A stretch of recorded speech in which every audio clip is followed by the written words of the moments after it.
Hey, how's everybody doing? Welcome in.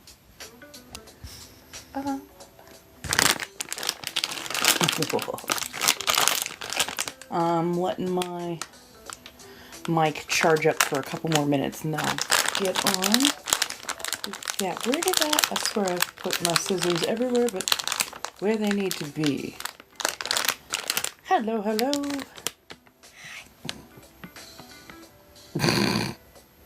Yay, you can move your face. I'm happy to hear that. I know you've been going through a lot. Hello, welcome. How's everybody doing? Trying to figure out where I put my scissors, but I'll figure that out in a second.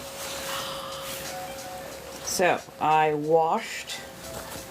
I gave the dusty pink a lovely, hey, how you doing, Maka?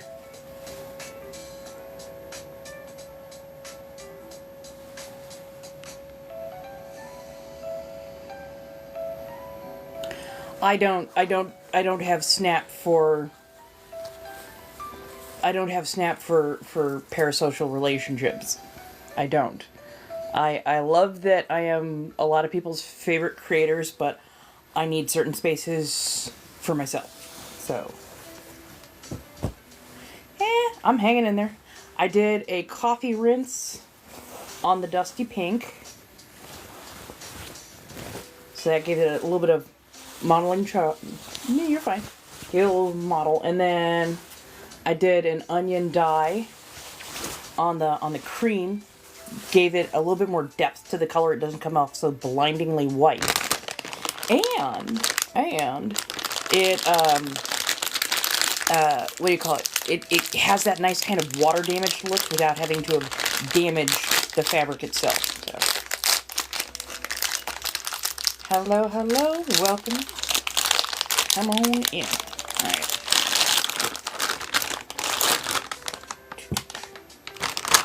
So, Hakka, this is a soft drink. Chandelier Chanmery Red. So, ta-da. It's a soft drink. It is a there's no alcohol. It's not a spirit of any variety. There we go. Like, just in case, because that is hard plastic. I'll tell you that right now, but yeah.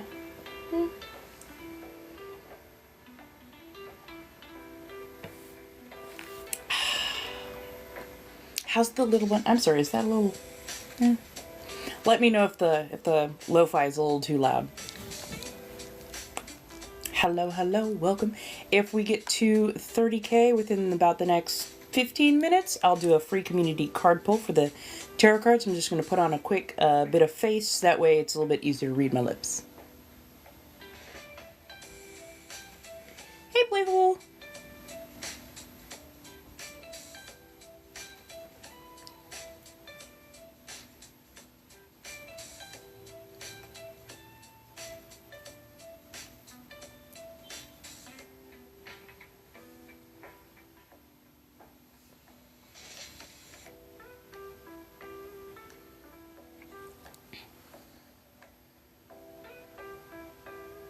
Oh my goodness.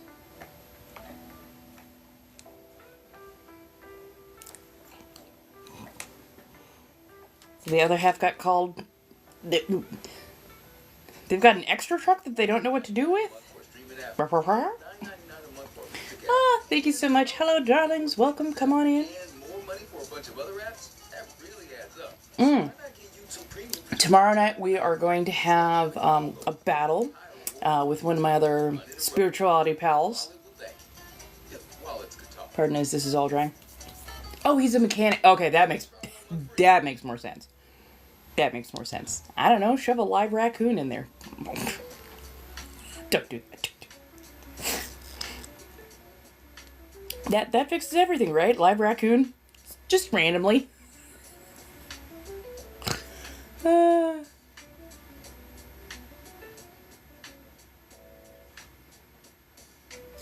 Or a gerbil. Oh my goodness gracious. You're like, I don't know, you're all mechanics. Can you figure it out, maybe? I don't know. Seriously.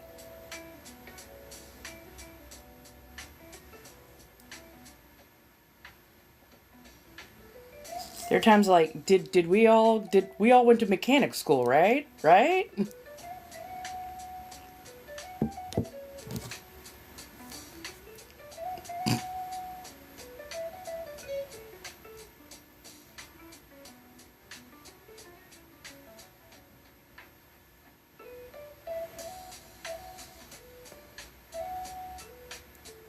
Like, look, like we're all here for a reason, right? Like, not just one of us is a mechanic. Like, we all went to the same school, right? Right? Just saying.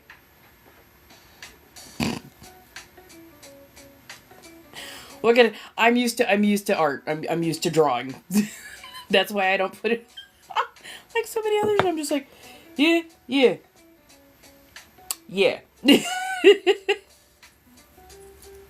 And if I'm lucky, sometimes they actually resemble each other. I wasn't thinking of putting them on the engine block. I was thinking of like throwing the live raccoon into the trunk. That way you can go, I don't know, there's something in there. Oh, look, live raccoon, that must have been it. But yeah, I will be doing, we'll be doing battles tonight, or not tonight. We'll be doing battles Thursday night and Friday night. I'm trying to make sure that I've got a list of all the people. I'll try and post that up as soon as I know, so yeah. How's everybody doing? Hello, hey Patty Belt.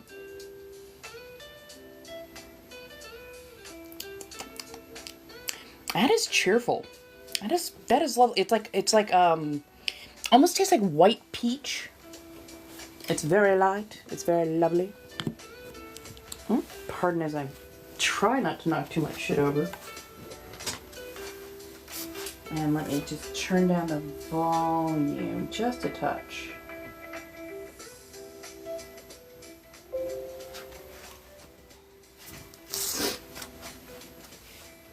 So, yeah. So,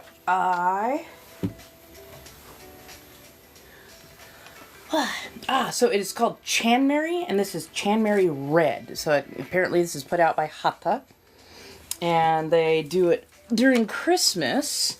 So there was like a big old sale, and I decided to grab a couple bottles. The white one was really nice. I can't really speak too much to the flavor. It was gently sweet. No, it's soda. It's just a regular, very nice, light, sparkling soda. The Chanmery Red, it reminds me a lot of like a white peach soda, and it's really nice.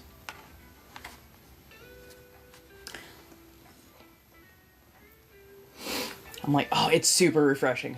Nice, cold, a light amount of sweetness instead of being like that really heavy syrupy. Right, there is something about a nice, and this is like, it's a good heavy glass. So it's not even like, oh, okay, this is, it's a glass bottle. No, this is good heavy glass work. Oh yeah, I'm definitely reusing these. I got one in white and I got one in red. I'm like, oh yeah, we're going to be reusing. We're definitely going to be reusing.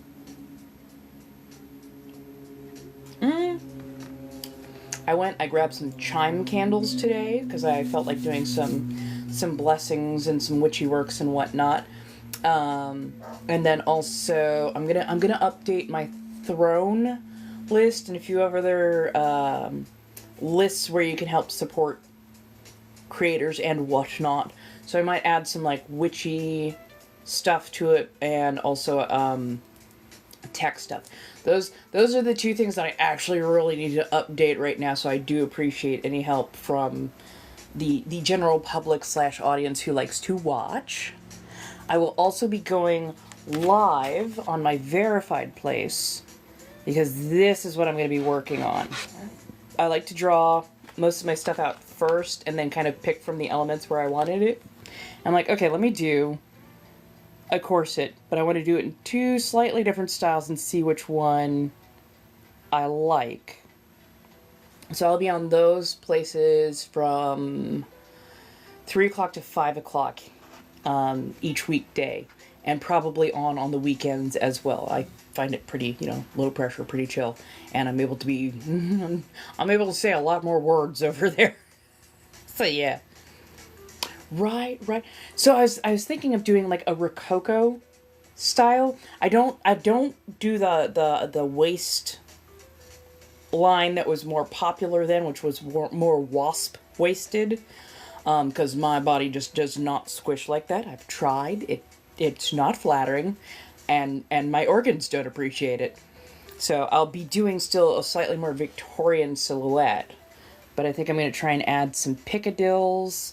I think I want to create a basically like a skirt, or just something that has a little bit of fluff to it from tulle, and then over the tulle do hopefully a little bit of silk skirting, and make it so that I can actually detach that part. So if I just want the corset, I can have just the corset, and if I want, you know, the chemise and the corset, I can do that, and, you know, add and take away and kind of like move things around how I want. So yeah. Hey, how you doing, Demon? Welcome, welcome, come on in. So honestly, the reason I've been in some pretty decent moods is I was over there, I was able to like actually stretch my wings a little bit, and then when I come over here, I'm in a very good mood.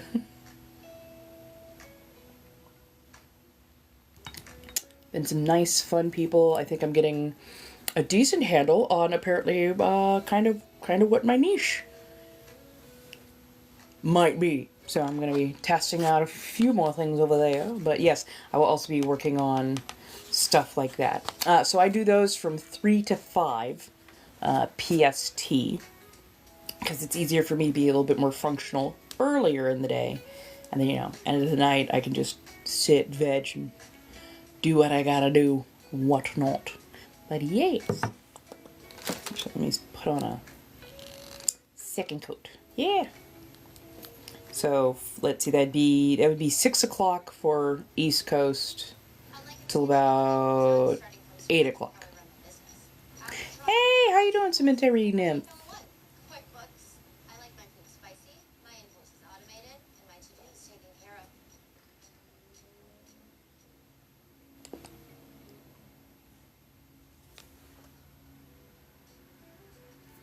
But yeah, no, I've been finding it kind of funny that certain trends have been going around over here, and it's causing problems for people who have been in spicy work for a while, and those who like to find people who are the workers are also complaining. And I'm like, yeah. Yeah. And this is why a lot of people who work have particular have particular like etiquette or process that you're supposed to go to introduce yourself to them, because it's like, yeah. Now of course you're going to run afoul of a lot of people who are, you know, jumping in because they think it's a fun trend, and it's like, oh darling, you don't it's no. Hey, how you doing, Mia? Which is why I kind of laugh anytime somebody goes, oh, glamorizing.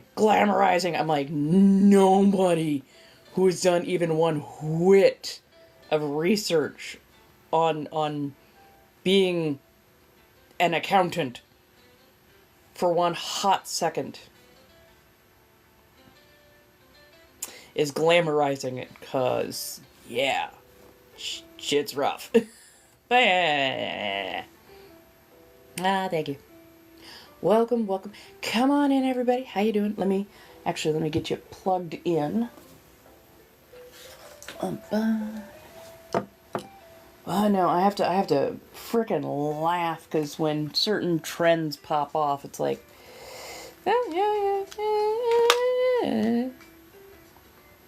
So current goal is, let's see, current goal is 10K. It's about to go up to 15 though. Let's see, what's our flash goal? Oh, 13 heart me gifts. That would be appreciated in the next 15 minutes. So those are the ones that you can only give once per day. I know some of you already did it. Don't worry, it happens. They don't ever tell us these things in a timely manner. Ba, ba, ba. There we go.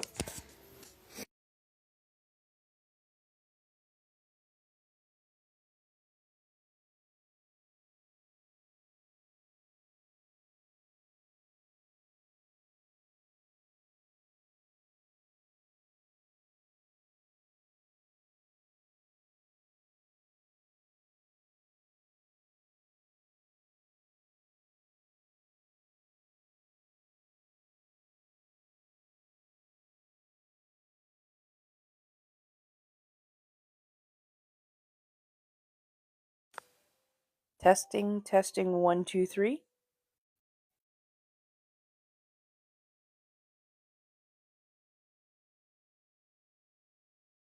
Sorry, it's the lapel mic. Thank you. I'm so sorry. Yeah, no, this thing is touchy. You press the little button for even apparently a fraction of a second too long, it decides to mute itself.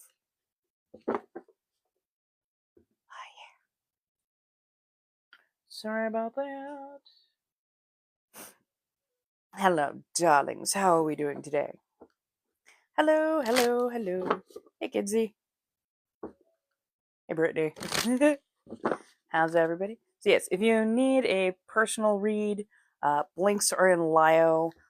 If you've noticed, I have reduced the amount of links that I have just a little bit, and it's because I'm going to be putting a lot of my standard links and whatnot into my Mayhem Marketplace, and then on the throne room, you will still have where a lot of the verified places are. Try to make sure everything remains in place. Hey, how you doing, Fee?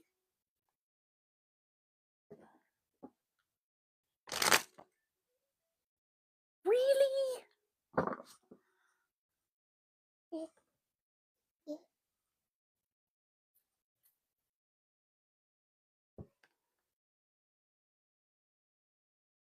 Page of Wands.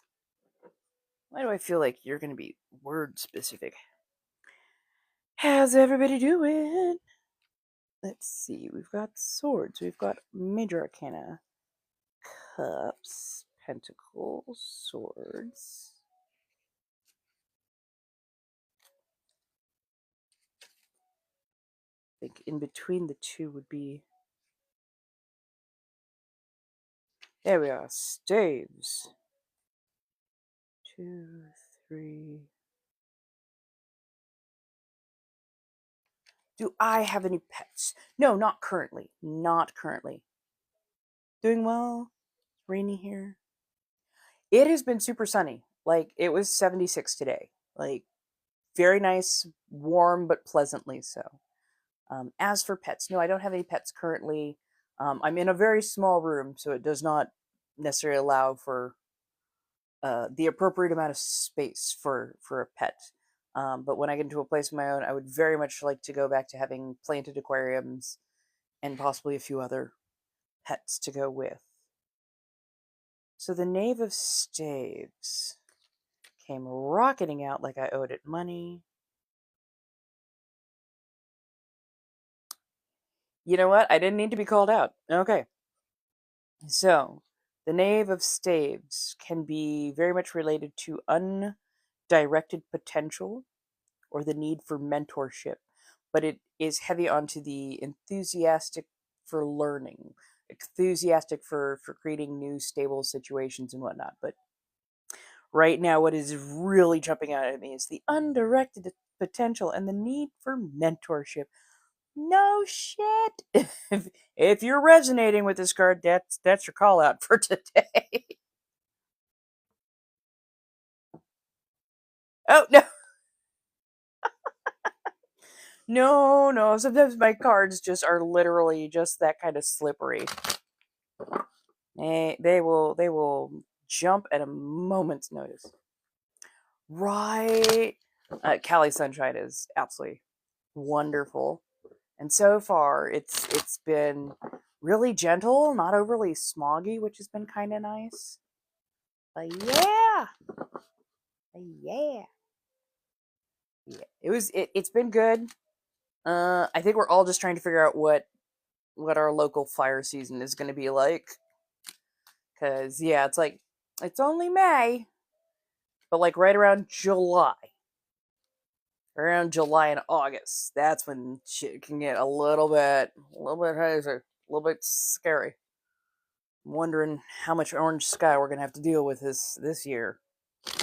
Cause our infrastructure, our electrical infrastructure, is like worrisome right now. But that's me. Hey, how's everybody doing? Welcome, come on in. Welcome in beyond the news.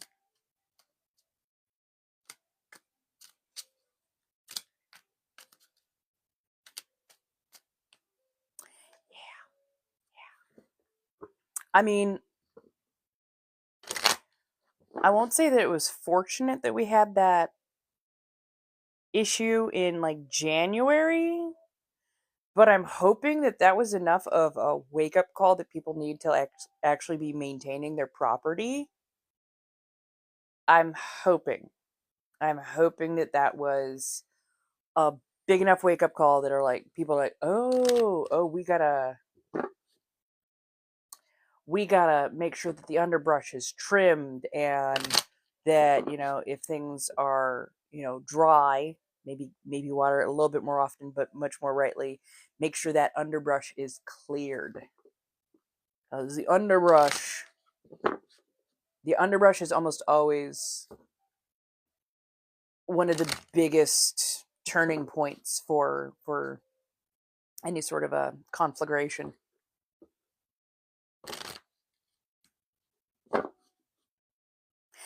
Yeah, I mean, a big part of it is people with too much not understanding that they need to maintain their properties, and they don't really do much to, hey Moose, they don't really do much to keep their properties in order because they're not there. They're not there, and they have no idea that if you've got something that's lush and green and produces a lot of like underbrush, a lot of fall off, a lot of die off, you have to have, you know, people come in and clear that out, because if not, it starts stacking up, and over, you know, just a couple of seasons, like I'm talking like 2-3 seasons, you get just a little bit of layering built up. That is the perfect condition for a spark to go straight through it, because it's all nice, it's super dry because it's California, you know, we don't get rain all that often, and we've got really good wind. So yeah. I'm like, I mean, this happens all across the United States. I think Minnesota is having some issues right now, if I'm not mistaken. But yeah, there's a whole reason that the land back movement isn't about ousting people from the land. It is about integrating the maintenance that was done on this land for literally hundreds, if not thousands of years. Learning those techniques and actually working with nature instead of against it. Just saying.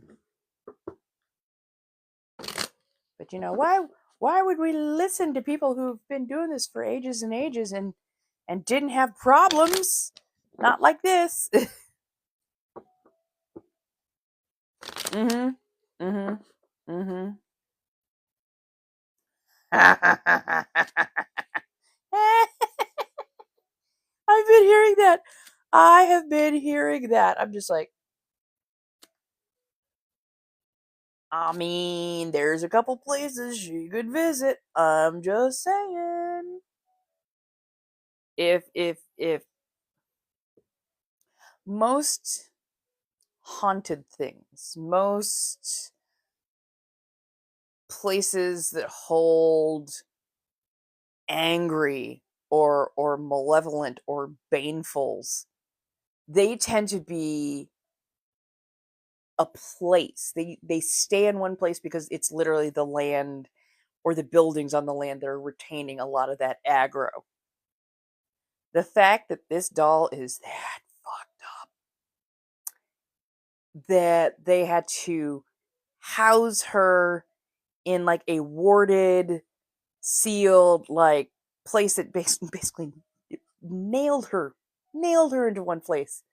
And they went, no, let's go ahead and uproot that and take it for a tour. I'm like, which horseman of the apocalypse is this? Like, what?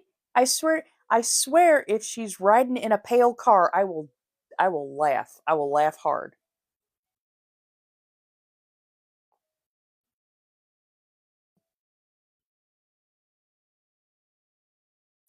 I say, take it down to Florida and then just kind of drive it up the coast.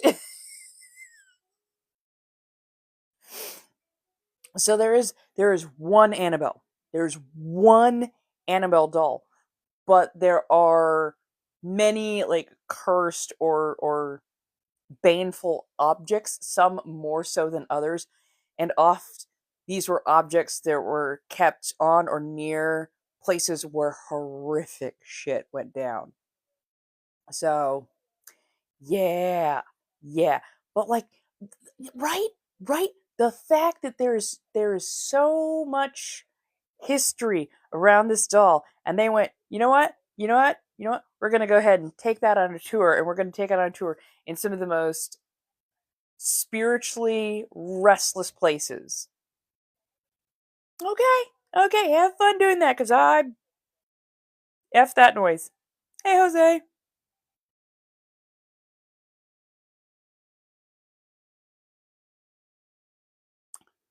It's the spirit that it carries. As far as they can tell, the doll itself wasn't like in a bad situation, but whatever is tied to that doll is just aggro incarnate. So I don't think it's ever been like truly explained as to why that particular doll was haunted, because it kept being picked up by just people who didn't, there was no provenance. There was no, oh yeah, I bought this at a thrift store, I bought this at an antique store, and oh, here's, it came from a Victorian child from the 1800s who died of consumption, plague, and all these other things all at once. Like, no, like, for the most part, I don't think we know most of the history on this doll. All we know is it's basically a Raggedy Ann doll.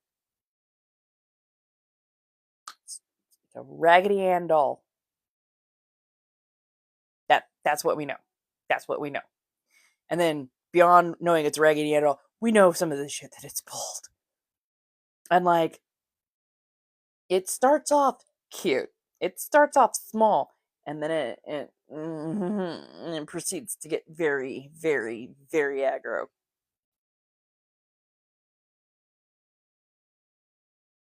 Well, that's the thing, is there have been people who've tried to get rid of the doll by just like throwing it out. That seems to really piss off the doll, because it is shown back up. And people are like, I know that I threw that thing out. I know that I threw that thing out in the garbage. I know I threw that thing out like a couple days ago. Showing back up in the house. You know how fast I'd be like, you know what, you can have the house. I don't need it. I don't need it. I would vacate premises so fast.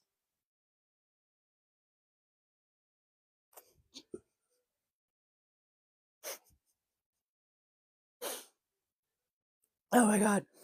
Oh my god, I'd laugh so hard. Just pop up out of nowhere. right, right, right. You can have the house. I'll pay the mortgage too.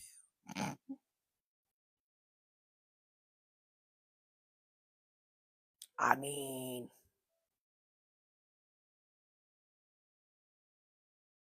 ooh, no, it's chanmeri.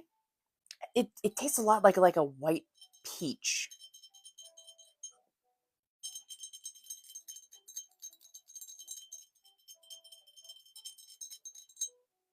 Mm, that is satisfying right there.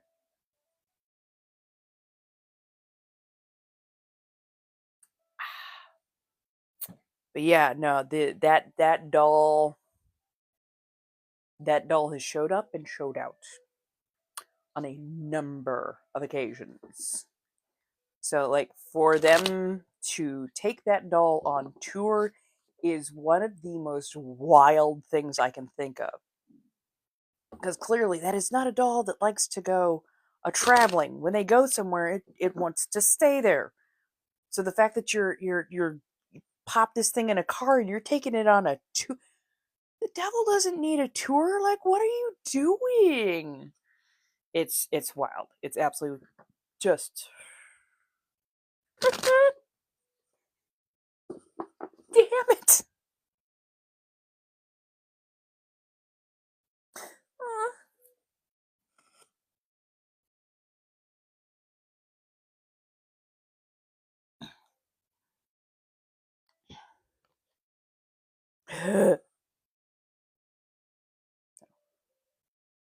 King of Coins. In this deck, he tends to be a little bit more tight with the purse strings.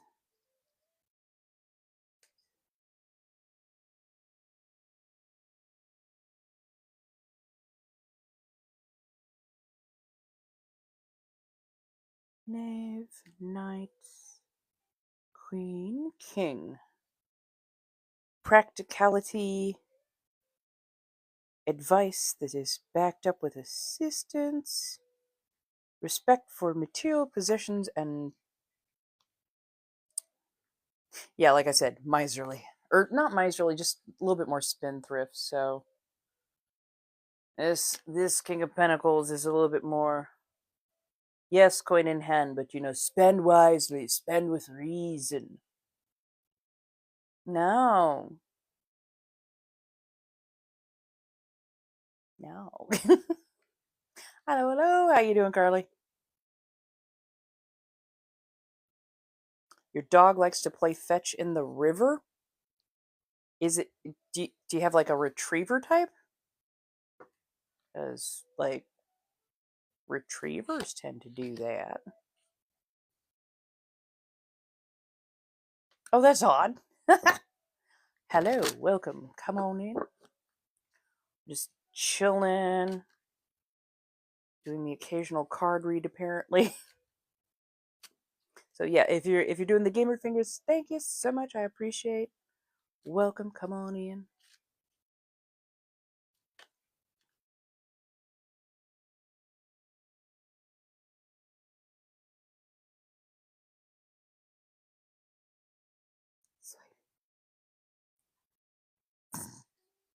That's funny. That's funny. That's funny.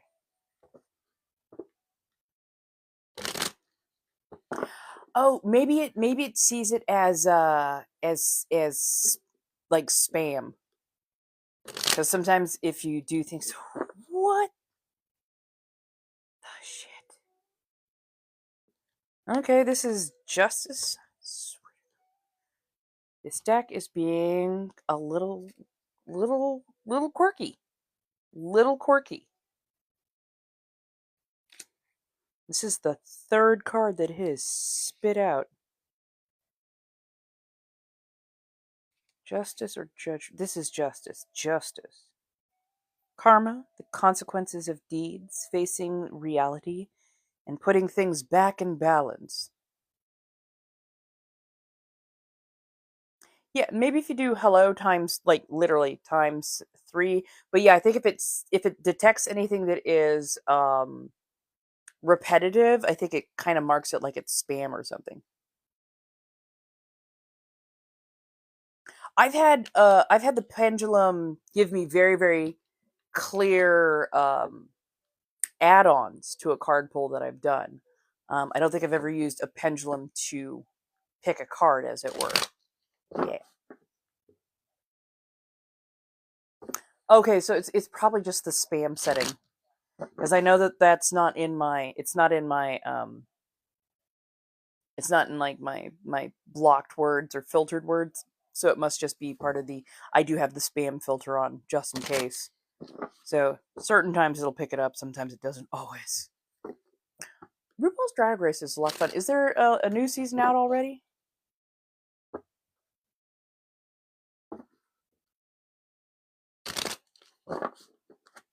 Hello, hello. Welcome, welcome.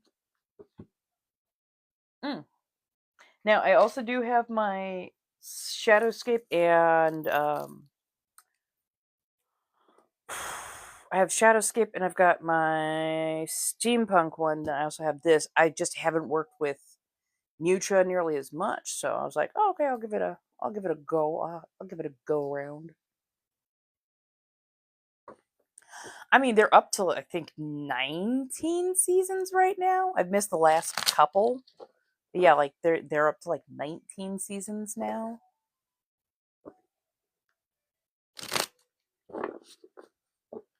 Ah, fair enough. Fair enough. And I know this is going to sound harsh on my particular. I really wish that he would pass the torch. He's in his 70s, if I'm not mistaken. I really wish that he would pass the torch so that we could get like a new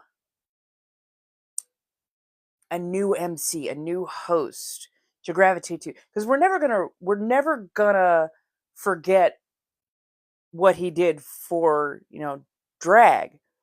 But like it'd be great to get acquainted with a new icon, a new host that takes the torch so that, she can retire and not have to worry about always keeping up appearances or that hairline that goes all the way back.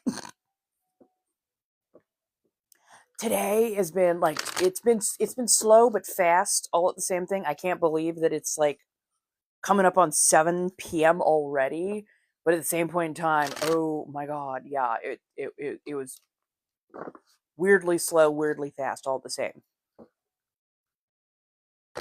Yeah, like exactly. And I'm just like I know the face doesn't show it, but I'm like, girl, how much work? How much work? How much work? With that, and I mean, I'm looking at the dance numbers. And them dance numbers, you can tell if she were to bend those knees, they would crack like matchsticks. I'm just like, nah, baby.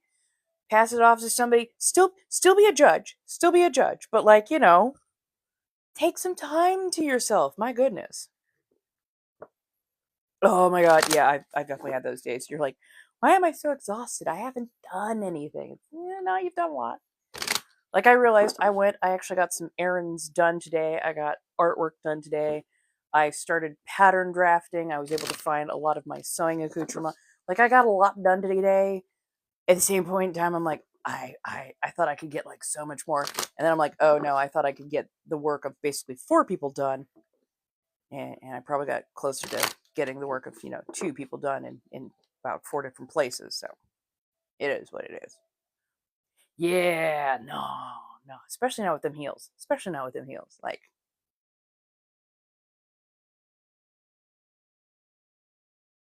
right? That, right. I I had my alarm set for what I thought was 9 a.m. and I'm like, I was up late. I'll let myself sleep till 9. Set the alarm. That didn't go off. So I woke up at like 10 a.m. And I just been kind of rushing ever since. But yeah. Hey, how you doing, Bright Eyes?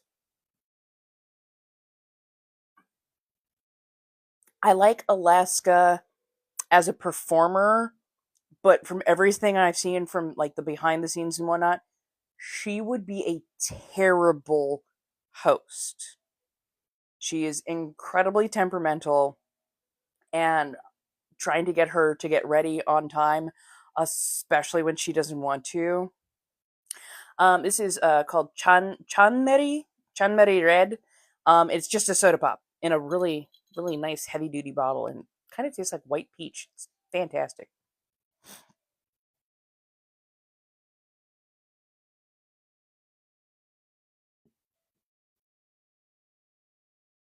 She'd be stubborn. She'd be bratty, and I don't think that would come off well because not every queen can put up with that.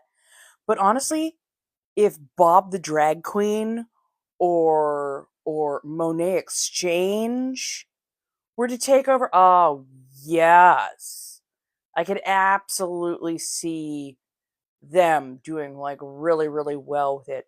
In some regards, I wouldn't say Manila. Well, yeah, no, actually, no. Maybe Manila Luzon. I wouldn't say Raja. Raja's a little high fashion snooty. But that's just me. That's just me. That's just me. I'm trying to think of who else. I mean, Latrice Royale. That's just me. That's just me. I'm trying to think of who else. I mean, Latrice Royale would be fantastic.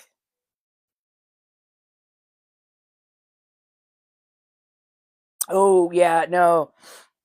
Sharon Needles was so problematic behind the scenes. Chad Michaels, yes. I met Chad Michaels. You want to talk about one of the hardest working queens you will ever meet. Chad Michaels, she was so fantastic that and I'm like, oh my god, you're so pretty. Ah, Chad Michaels is so pretty slash hot. Just I don't know what it is. I'm just like, she makes my brain go squeaky. I don't know what it is. I don't know what it is. But like, no, she's fantastic. She's got some real spirit to her. And I absolutely adore that. She's like, she's so on point. I absolutely adore her. Adore her. But yeah. Ooh. Mm, mm. So Raven is RuPaul's makeup artist. So I don't know if RuPaul would be willing to give her up to make her a host because hosting takes a lot of time. So, right. Fair enough. Yeah. Well, that and she sometimes overdoes it with with the with the tanning to the point where people have kind of questioned, like, girl, you know what your original color is, right? So I'm just like, there's a lot, and I'm not saying no, but I almost said Jinx Monsoon, but honestly, I don't think that Jinx should come off of Broadway just yet. I think she's still very busy doing her own thing. So yeah. Eureka's been a little bit problematic as of late, as has Shangela. So she absolutely has.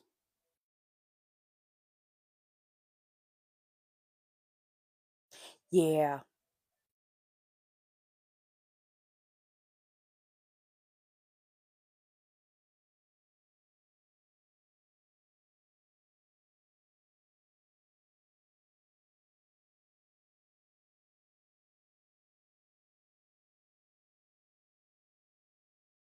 I'm sorry, I don't tend to react necessarily well to like people coming out of the blue with this kind of stuff. Like ease into the room, take temperature, and like vibe for a bit. Ooh, I mean, yes. I think if we went with Sasha, there might actually be a little bit more push for um queens who are actually active in the community. Hello, Janelle. So that might actually be a good thing, because there's there's a lot of there's a lot of queens who have forgotten that being active in your community is also important. Honestly, the beef between Tammy Brown and RuPaul is so justified. Once I heard her reasoning, hey Blue Moon. Once I heard her reasoning as to why her and RuPaul do not get along, I'm like, that's valid. That is valid. That is the only time I have heard Tammy Brown, like of the very few times I've heard Tammy Brown break character. When Tammy Brown sounds perfectly sober, it's terrifying, because she will spit straight facts. Straight facts. And it's like, oh, shit. Oh, you ain't kidding, girl. Okay. Okay. If RuPaul doesn't like you, I think that often means that you stood up to RuPaul. So, like, as much as I like RuPaul, RuPaul can be very problematic. Very problematic. And does not bend until there's enough popular opinion to give pushback. So, like, for the longest time, RuPaul did not allow anybody who was trans onto Drag Race. There were a couple of trans women. Peppermint, um, oh, what's her name? Carrera. There was a couple of trans women on there, but they were forced to present as male. They were forced to present as men in order to participate on the show. That's why people like Peppermint, Sonique, and a few others, they didn't come out till after their stint on the show, and quite a few of them really broke ties almost completely with Drag Race because of how poorly they were treated. Yeah.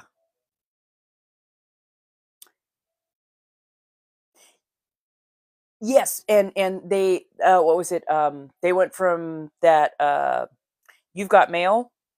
It used to be, you've got she-mail. And if and quite a few community members clocked that and went, we're not doing that, are we? We're not doing that, right?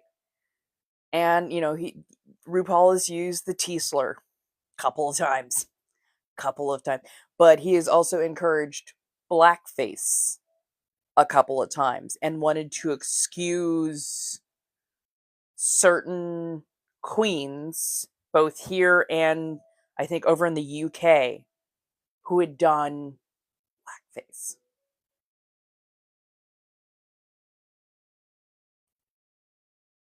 So it's like I hate breaking people's illusions of their heroes.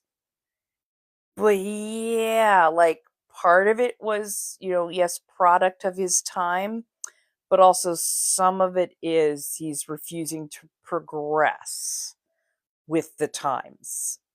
That's where it becomes super problematic. And he's heavily invested in fracking. I'm sorry. I really am.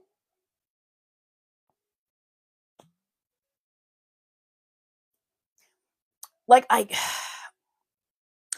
get some of it, but it's no, I'm gonna phrase this ever so carefully because it's not like the end all be all. But like I think there's a part of RuPaul that has got invested in the hype around himself.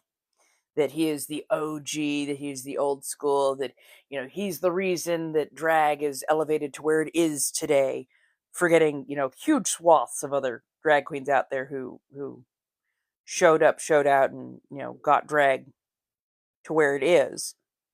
but like I think there's a very, let's say, egoist component to it, where yeah, yeah, I think part of it is there's the ego factor. It's absolutely an ego factor, and it's the, oh, I did so much. I did so much. I've done so much for the community. Like, yeah, you've done a lot. You honestly have, but you can't just go around excusing bad behavior, especially like minstrel show level stuff, because it it hurts more than just the queer community when you do that. It hurts, people of color. It hurts the black community. Like it's multi-level, multi-layered, multi-level. Same thing with like banning, trans. Like they've never had a drag queen on the show. I'm sorry, not drag queen, a drag king on the show, or a bio female queen on the show, because, and this is his words, uh uh he felt that drag was to be done by men. If you're not a man, you can't do drag. You're just dressing up. So there was a lot of pushback on that. And I think we finally just got Gottmik, what, 2 seasons ago? I think it was. Yeah, it is that boomer energy. It is absolutely that boomer energy. Oh my god, I cannot stand Gia Gunn, and it's because she's the equivalent of Caitlyn Jenner. She is a self-hating, transphobic trans woman. She thinks that she is the shit that don't stink, while openly denigrating others who she does not feel live up to the standard of feminine. And it is wild. Oh my god, right? And Gottmik brought in such a wonderfully nuanced and very, very different look at the perception of what drag is, because he was born female and had to live life in that upbringing as femme, as woman, but was finally able to realize who he was and make that leap and get that transition, became himself, and then got into drag and has a very, very nuanced idea of what hyper femininity is, and it is fantastic. Right, right. Mm. Oh my goodness, Chi Chi. Oh, Chi Chi Devane. Oh, I love her. She was such a sweetheart too. She was such a sweetheart too. Oh, I miss her something awful. Hello, hello. Okay, yay. Okay, we got cards. Hello, hello. We got a 3-card pull.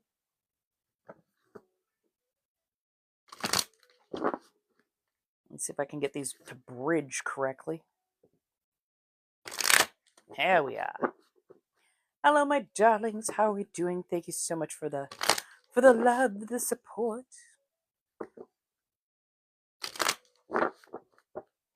If you go to the marketplace, you can find currently artwork and whatnot. I will be listing services over the weekend. So if you're looking for candle blessings, spell kits and whatnot put together, basically if you need a personal witch shopper, I will be more than happy to do as such. and get you all your needs taken care of.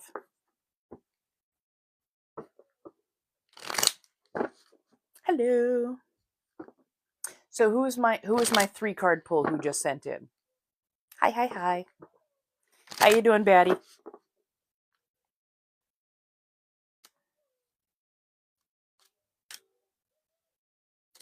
Perfect. Making sure. If anybody else needs a personal read, feel free to hit up those blinks in Lio. I appreciate it. Yay! Oh, heck yeah. I'm hanging in there as best I can. Rehashing a few things and hopefully getting some stuff moving in the right direction. So yeah. Ooh, it's going well. So I was able to dye and launder the silks. So those are ready to go. I was able to find my coutil. That's ready to go. I found my interfacing to stabilize everything. I came up with a couple of designs. And now I've just got to work on the pattern making of it all. So yeah.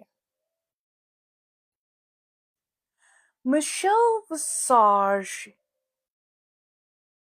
she's mildly problematic here and there, but not I mean, nobody's flawless. Honestly, nobody's flawless. Don't ever put heroes on a pedestal. Trust me on that. But she is, I think she's a lot less problematic than a lot of people in the industry.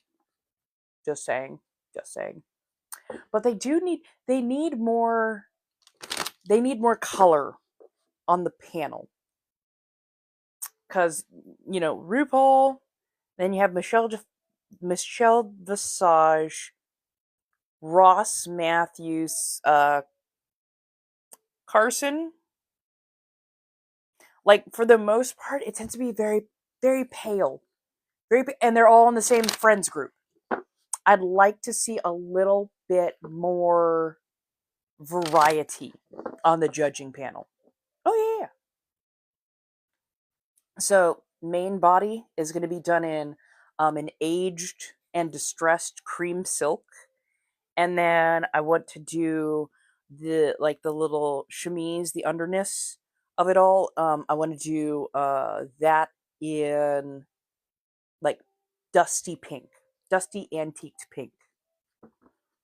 So, and I'm doing kind of a rococo color. So I'm pairing the cream silk with a deep burgundy lace.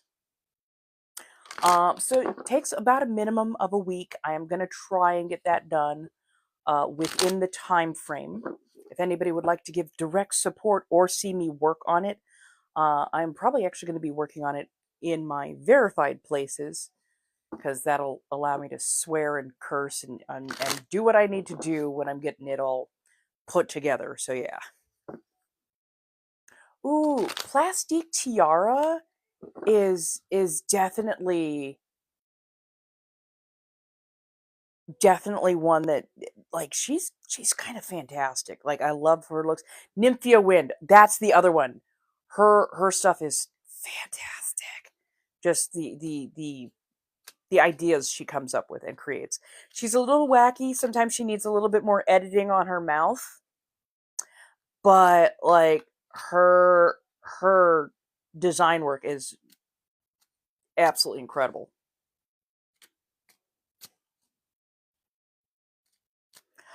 Oh, Todrick Hall. Ooh. I can't listen to his stuff anymore. I cannot listen to his I can't with him. I can't with him at all. Like, the stuff that credibly came out. Mm-mm. Nah. And it's such a shame because he had so much that was like fun about him. But like, to find that, oh yeah, no.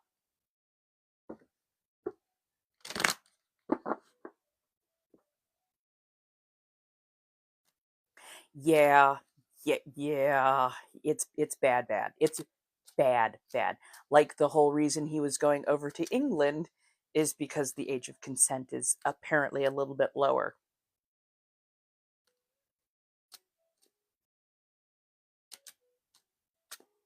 And the whole thing is a person who was on his style crew was the one who called him out on that shit.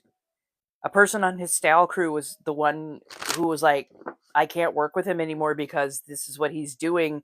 And like, he's putting the community in danger and putting a bad name on us because he's doing the exact thing that we so often get, you know, pigeonholed for or accused of doing. And like, he's doing it. He is doing it, and it is not right.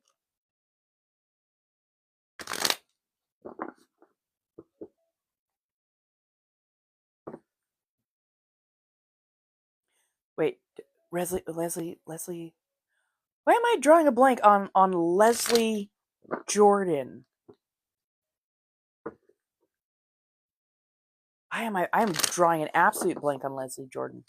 Who's been my favorite? Well, let me read this first, and then I'll tell you. So we're doing a 3-card pull. I'm so sorry that took so long. And just oh, I know who you mean. Oh my god, I can't even believe I forgot his. Wow. Wow, you just keep coming out, don't you? Jesus. Oh. Woo! You going through it and then some, or at least you about to go through it and then some. So we just saw him pull Knave or Page of Wands, 3 of Wands, Tower. So the Knave of Wands is very passionate, lots of potential, but needs a bit more guidance, a little bit more help to focus. But like has like a deep burning desire to learn and grow and really hone those skills and get everything going. Like, oh, so much pep, so much pep. Of course that makes sense because Wands is the fire suit. And then you've got the 3 of Wands, and that is getting ready to go on a little journey. You're just double checking, making sure everything is packed. You're deciding kind of which road you want to go.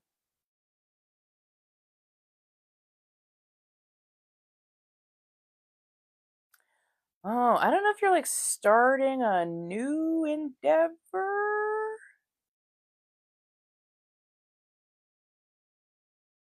Yeah, oh man. Sorry, let me see if I can put this into words. Feels like you're like getting geared up ready to do a big new thing. I don't want to say like internship, but like take on a new position in a place that you're not nearly as familiar with. So you're going to be shadowing somebody, going to be trying to pick up as many skills and whatnot as you can.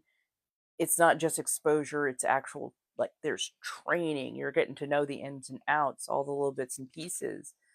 And so when the Tower card comes up, it's going to be a little unnerving, but it doesn't feel like it's going to be a bad thing. It's going to be an upheaval because you're learning a whole new system. You're going to have to get to know a whole bunch of new people, their likes, their dislikes, all that kind of stuff. But it means undoing a lot of the basic training that you've gotten. The basic training is just there to make sure you don't completely foobar it on the first go around. But you're going to have to undo a lot of that training because real world application to something, it can be very, very different than, what you've been taught. What you've been taught can be one thing, but you get out into the real world and they're like, like 50% of what they taught you we're actually not going to use, and the other 50% we go about in a slightly different way. So let's show you how we do it here. So yeah, just be ready for it. Know that things are definitely going to have to adjust themselves, and you're going to have to adjust with it. But it's not a bad thing, and it's going to leave you open for so much more growth, so much more expansion, so much more responsibility when you're actually ready for it, And this time you'll actually have been trained correctly so you can take that responsibility on. So, yeah. Oh, okay. Yeah. Yeah, yeah, it's gonna be it's gonna feel a little rocky, it's gonna feel a little rough, but yeah. Yeah, yeah, yeah. Yeah, it's going to lead to much better things. Try and maybe help knock down some of the walls.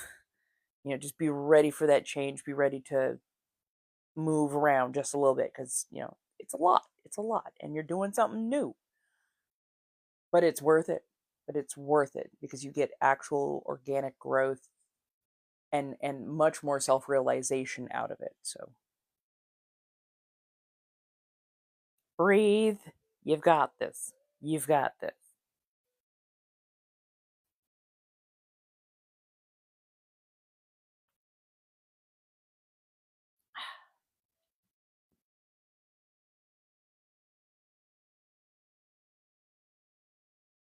Definitely look for a good mentor. Somebody who's been there a while.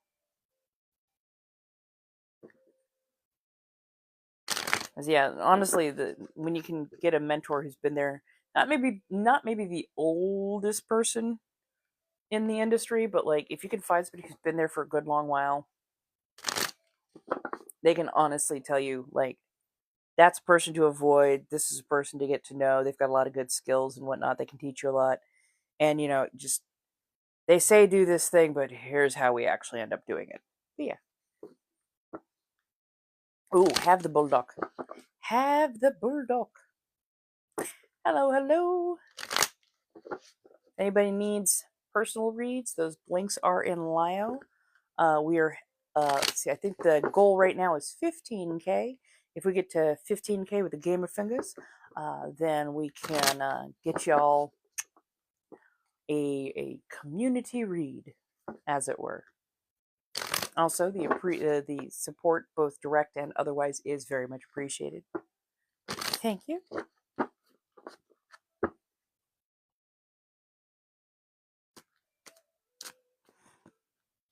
But yeah, now I say go with the bulldog. I think I'm going to do like a kimchi rice tonight.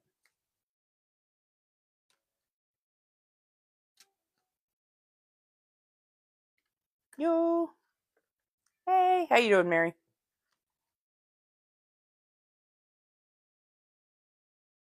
Ooh, favorite guest judge. I mean, Leslie Jones was absolutely fantastic. Oh, I know. Henry Rollins. Henry Rollins was actually my favorite guest judge because he knew nothing really about drag. And they invited him to come on in, come on over. If you don't know who Henry Rollins is, I highly suggest you look him up. He was the lead singer for Black Flag way back in the day. Decently straight laced. Didn't do a lot of substances or anything, but was ADHD. Grew up in like a really bad home life situation for the most part. Lived some very rough places, and has gone and toured around the world. And when I say toured, I mean like traveled around the world, and gone to places where most of us don't go or are discouraged from going. And he has done so much, and his spoken word, his like conversations about life are absolutely fantastic to listen to. He is an amazing person, and he was so good as a judge because again, he didn't know much, but absolutely went in with an open mind. He's like, "Damn, you're all wow, you're all pretty, and I can't believe that you this is amazing." And so like he's actually spoken about his guest judging on Drag Race, and it was just it made my heart sing. Like, oh, you didn't even know. And he's like, Some of them were just pretty enough that I'm just like, I have to remind myself that these are guys. Because damn it, part of me didn't care.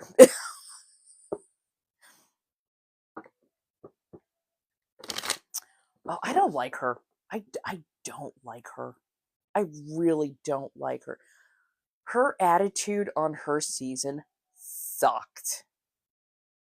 Her backbiting and shadiness on her season sucked. And she got rewarded for her bad behavior because RuPaul really, really, really, really liked her.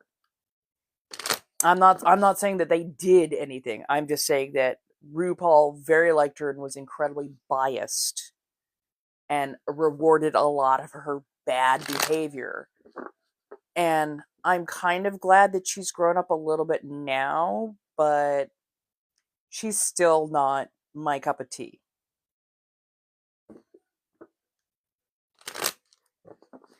Again, if you were watching like the interactions between like Violet and Rue, yeah, yeah, yeah, versus like how the interactions between like say Rue and Pearl or Rue and Max.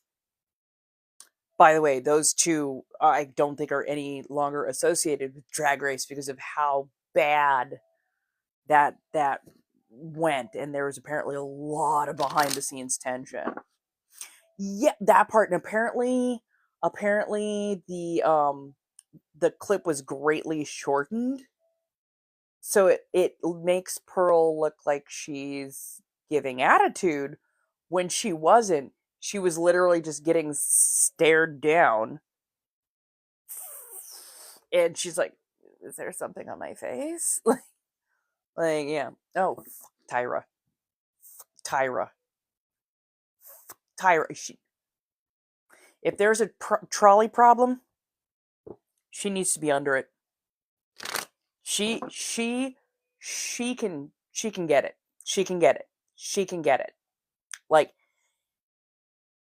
hands, E for everyone. Especially after what she pulled after Jiggly Caliente passed away. Like, she can get wrecked.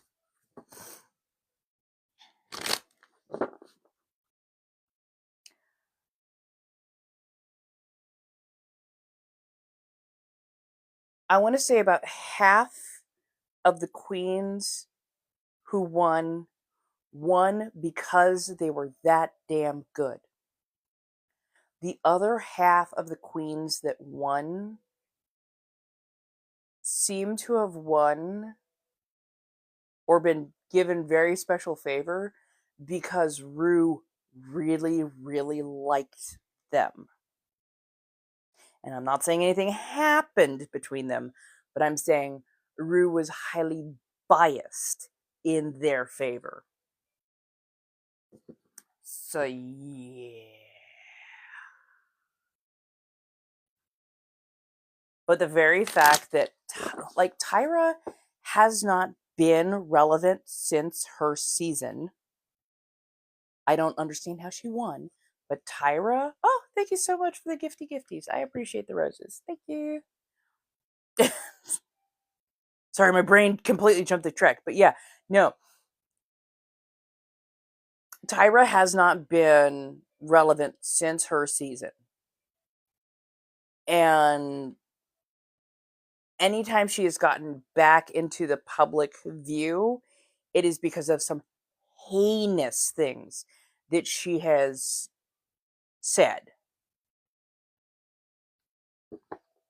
Oh, I absolutely adored Bianca Del Rio. I do. And like, I mean, she could be mildly problematic, but those tend to be much more. I understand where her humor is coming from.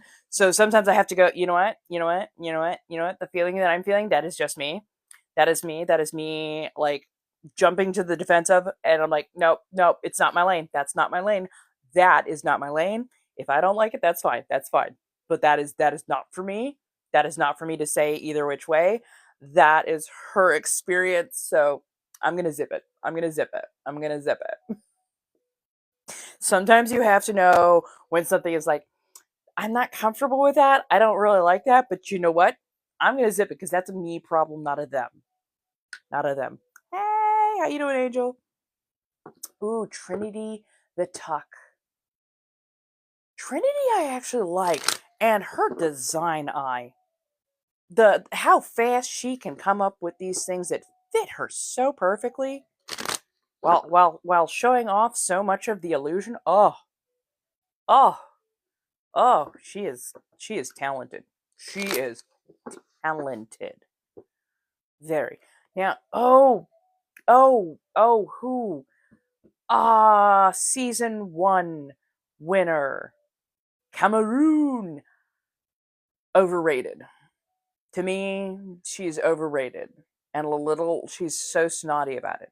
So snotty about it. Thank you! Baby Zahara. That's right. Bibi Zahara. I'm like, and I mean, that's, again, that is so strictly only my opinion, but like, I am so over her. Thank you, darling. I appreciate you saying as such. How you doing, Angel?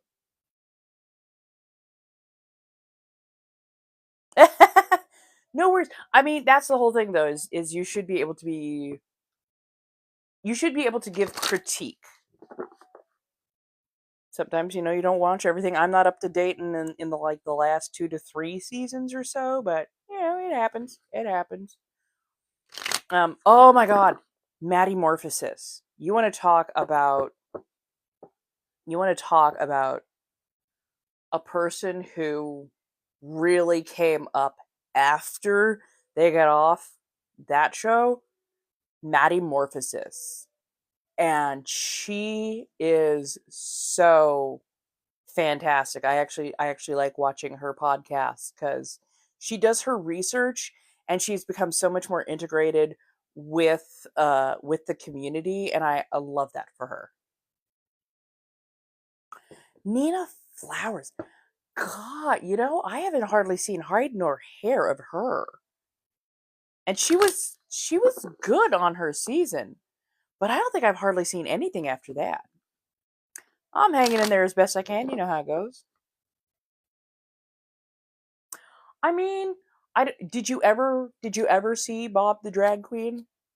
Cause Bob is freaking amazing.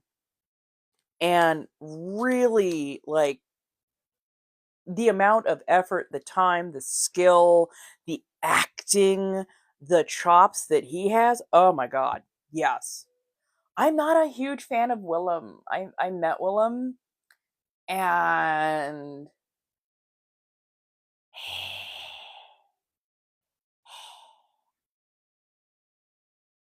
I don't like I watched the first couple of seasons. I want to say about the first 3 or 4 seasons of Supernatural.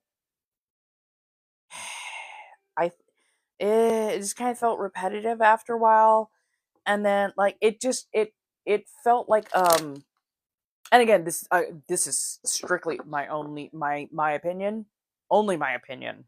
You can love what you love. I am absolutely not going to try to dissuade you from that. But like, it felt like it was written as a fanfic, and then it became a self-aware fanfic, and like they just didn't know where they were going with it, and it took them like 4 seasons to like really develop a plot that they actually wanted to like continue on with. It just, yeah, just and yes, I know that the big boom in fan fiction was because of Supernatural. So I'm like, I will never detract from that.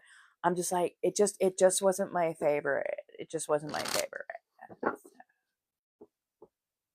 I do like All Stars. I think All Stars gets together some of the biggest talents, especially those who deserved more time. Definitely, definitely gets together those who deserved like more time on screen. I think Courtney was pretty good, and honestly, I like her outside of Drag Race because she is such an amazing activist. She's very educational. She also is, like she's becoming far more self aware, unlike, say, Derek Barry, which I'm sorry, I love Derek Barry. Derek Barry is a great Britney Spears impersonator,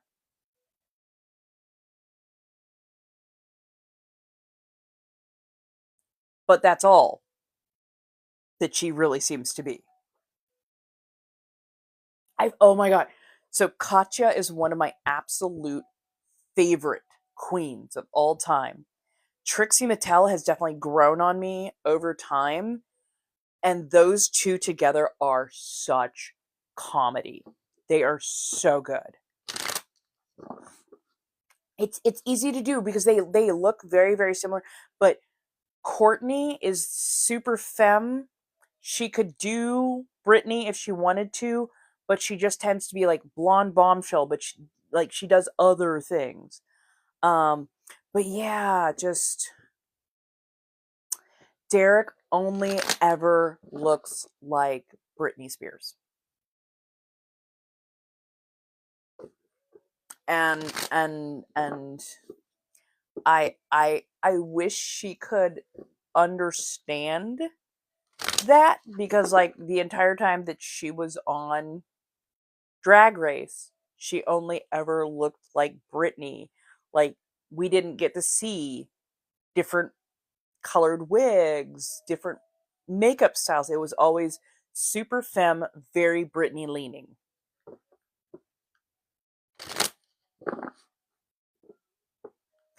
Yes, exactly. Like Chad Michaels, or like yeah, Chad Michaels, yeah, Chad Michaels, or even Detox. Like both of them had a very, like, you knew what their look was, but they always varied it. They had a few things that they did fantastically well, but they always varied it. So you didn't get stuck going, oh, Cher. Oh, another version of Cher. Oh, another version of Cher. Like, no, they brought different looks each time. Oh, you don't watch RuPaul's Drag Race? Oh, I would definitely say catch at least a little of it. It's very very interesting. And they're like the Snatch game. You can usually find like clippets and whatnot online. Like the Snatch game is worth it because that's where you can really see talent bloom. And some of them, oh, Ginger Minge.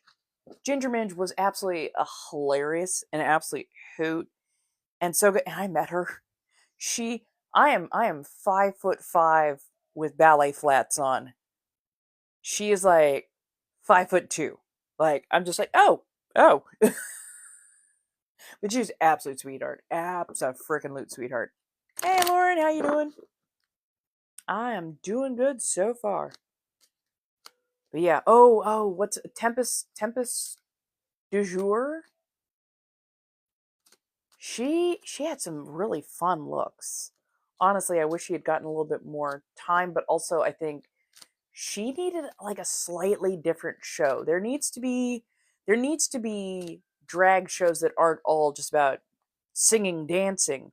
Like, there needs to be shows where you can have like conversations with drag queens, and like see something a little bit more in depth. Look at them as their lives and not just their personas. I think she would have done fantastically. But I absolutely adore her too. She was so sweet when I met her.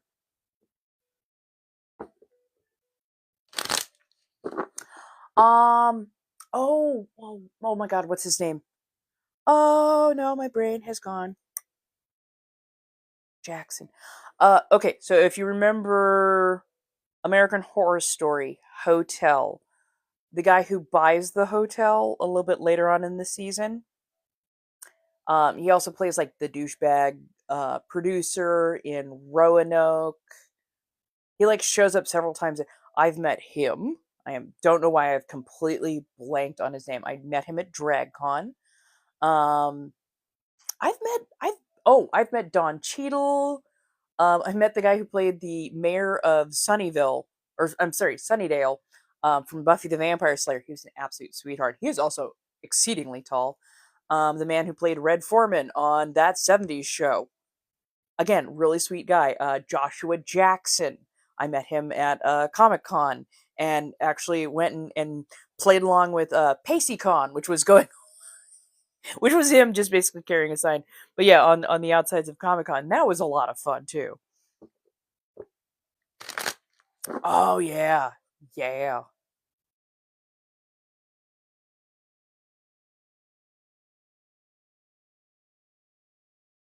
Oh, I wish I'd met Evan Peters. He seems like he'd be such a nice person.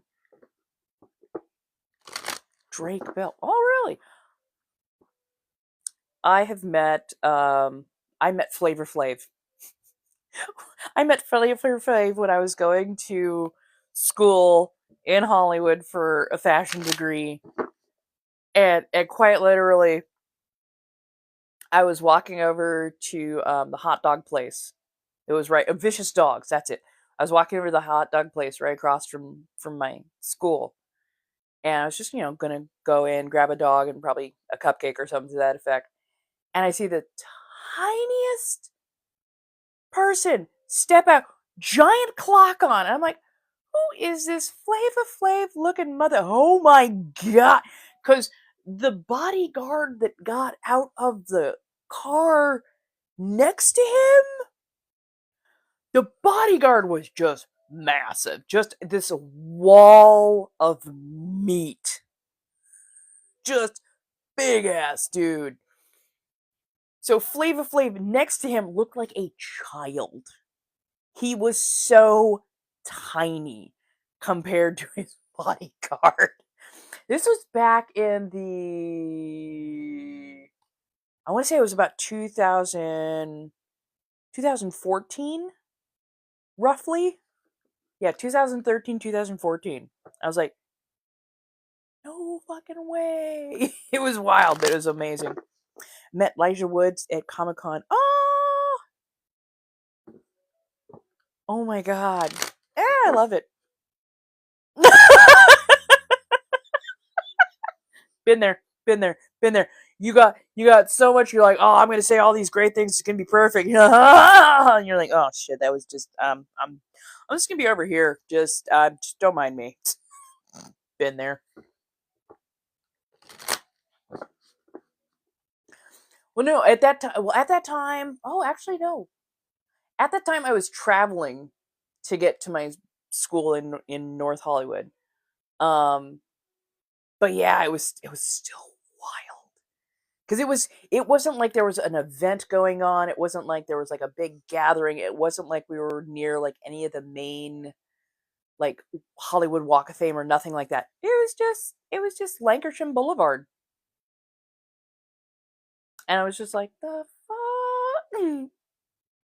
But yeah, it's like people treat celebrities as if they do not exist outside their houses. But honestly, celebrities go to a lot of just really chill, everyday kind of stuff, and for the most part, they just want to blend into the crowd. They don't want to be like, ah! They don't need that. They really don't need. They just like being treated like a person. And honestly, if you just walk up and go, "Hey, I really loved your role in this, and thank you so much. You did a fantastic job, and have a lovely evening." They're just, oh, thank you. Wait, because yeah, I met Don Cheadle and the mayor for Sunnydale both while I was in line. I think I was going to the Pantages to watch the Full Monty, the play, and they were in line for the theater that was right next door at a different play, and like everybody in line was pretty much regular people. I was like, holy shit, that's Don Cheadle. Holy shit, that's the mayor from Sunnydale. Oh my god, because I was a big Buffy fan at the time. So yeah, met Janet McCurdy. Oh, Janet McCurdy. Oh, I love that.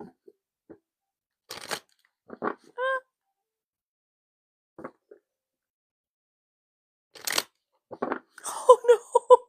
Oh Moose! Oh Moose!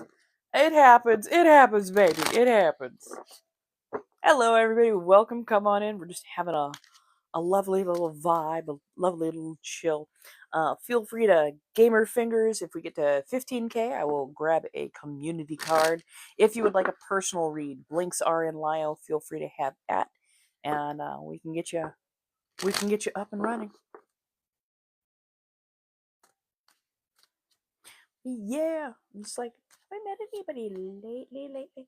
I mean, I've been meeting apparently famous people for a very long time.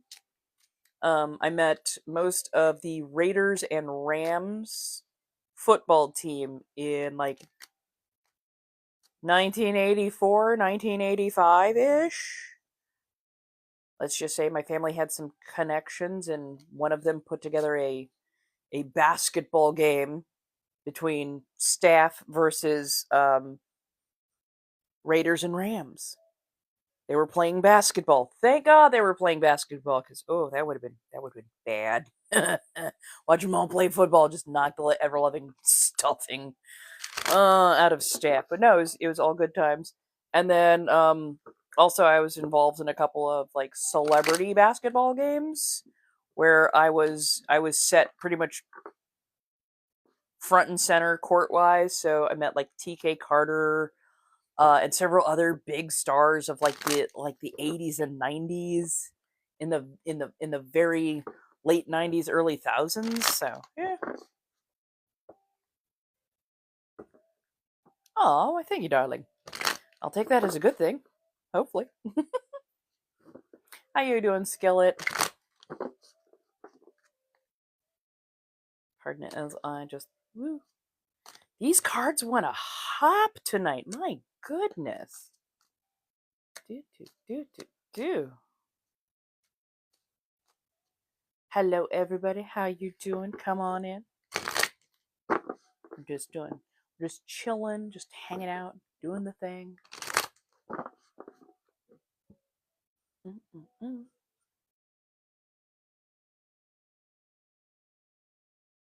Oh, nice. Come on in. Come on in. We got plenty of chill vibes. Day's been pretty good. I've been working on a new project. So I drew out what I wanted, and now I'm just deciding which parts of it that I want to feature. Sometimes I get a general idea in my head, and then I'll go, but I'm thinking of all these variations. So I'll actually draw out all the variations that I want to see. And then I can, oh, thank you so much, baby Lexi. I appreciate that. Sorry, my brain. So yeah, I will draw something out and then, put all the elements that I want to see and then go from there and like, okay, I like how this looks. Okay, I like how that looks. Okay, we're going to do little changes here, there, and the third. So yeah, I'm just like, I like the way this looks. So I think I'm going to end up making something a little bit more like this. But I was like, ooh, this could be a really fun, like, Merry Widow. Yeah. Aw, thank you so much, baby Lexi. I appreciate that. I truly do. How you doing this evening?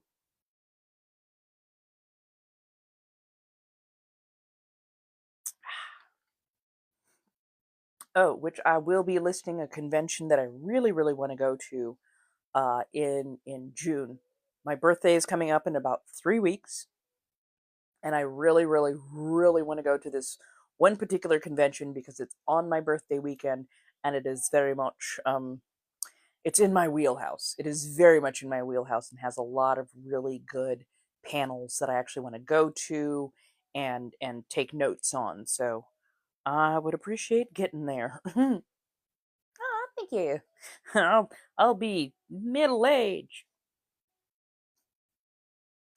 So first week, end of the first week in June. So Saturday. My birthday actually falls, I think, on a Saturday this year. And I want to go. I want to go. I want to go to the LA Convention Center so bad. Or at least I want to go to the LA Convention, I should say. So bad. It'll have people who are in my industry, but even more so, they're going to be offering a lot of panels and discussions, not only about lifestyle, but practices and how to make practices safe and how it's supposed to look and how you generally, do all the things, what kind of, gear you should pack, what kind of aftercare you should do, all that kind of good stuff. So I want to go. I want to go so bad. So bad. So bad. Thank you. Which means I'm going to be working my tuchus off.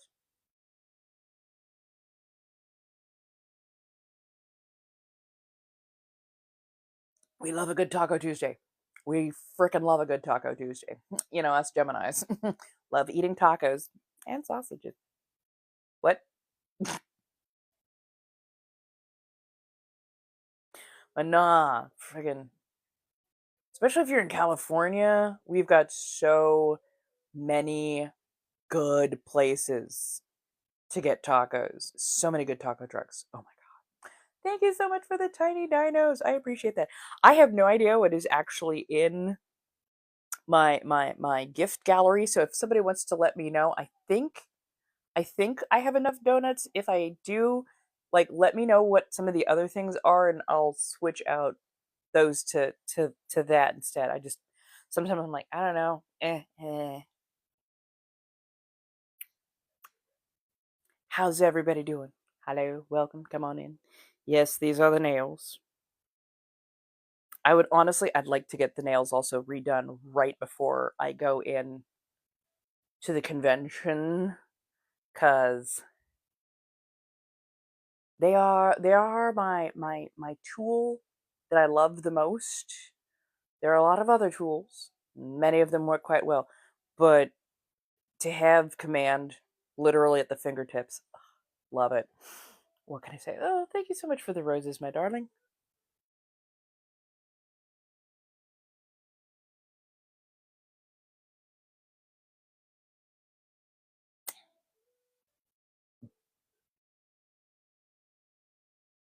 Hello, hello. Welcome, my darlings. Come on in, come on in. How are we doing this evening? Hopefully well. No. Hello, hello. Oh, so has anybody else been noticing some of the changes on the app? I'm not just speaking from my viewpoint. I've been noticing a little bit of an uptick of other creators going, is it just me or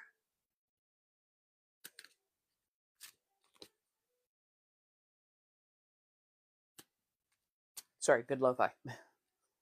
Yeah, no, a lot of creators have been noticing, especially when it comes to uploads, when they upload their stuff to the app, the quality keeps getting adjusted, and their quality is getting adjusted way down, and yeah, I've been noticing that too. I don't mind that people are advertising stuff per se. In fact, I like it when creators are advertising because at least they're quite a bit more creative. But the kind of stuff that the shops are pushing, half the time I can't tell if they actually sell the products or if they're drop shipper kind of things. I wish there was a little bit more vetting. Oh yeah, no, I'm kind of with you on that. I miss learning about actual small businesses. It seems like there's just a lot more big businesses just keep getting shoved at us. But half the time you don't know whether or not they're a reputable source or not. Oh, yeah, no, numbers are way down. Way down. I went from getting, a couple thousand. I'm back in 200 jail now. At this point I don't even I have lost so much motivation because the other thing that they've been doing is oh, you've been demonetized because it's low quality. Like, for a post, they're like, oh, it's low quality, we can't monetize this. And then I will literally appeal it, and they're going, oh yeah, you're right, here, go ahead and have that back up. And it's like, so you made it so I couldn't monetize in the critical hours that I would need it to do numbers. And then you just, okay, yeah, no, you're right, it's fine, you can but you've already cut off the momentum. So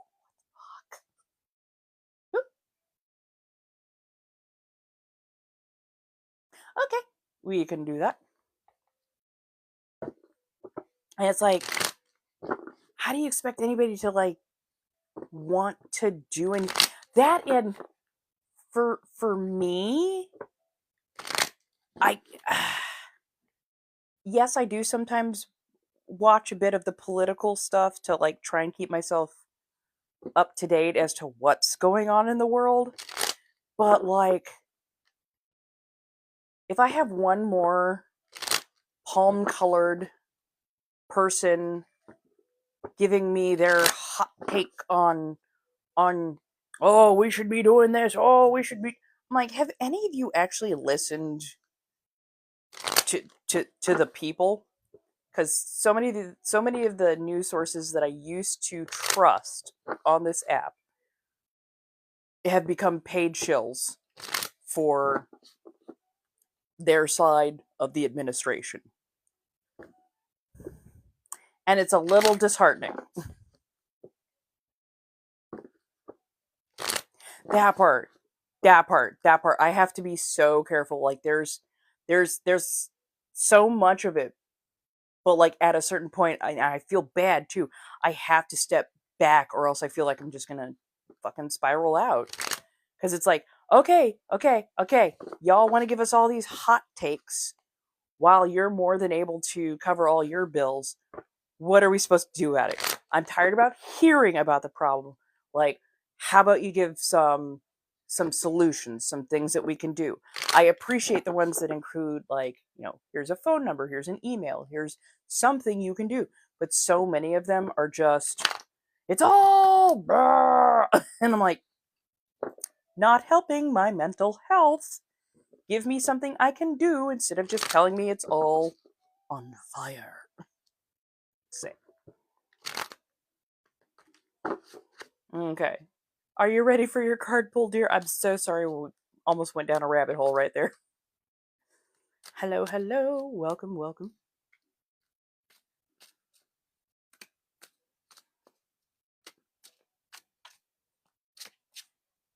Yeah.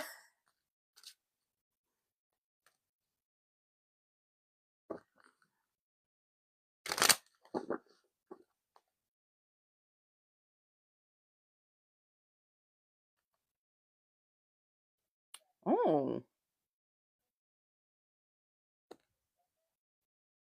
Temperance. I believe that is temperance in reverse, if I'm not mistaken. Number 14?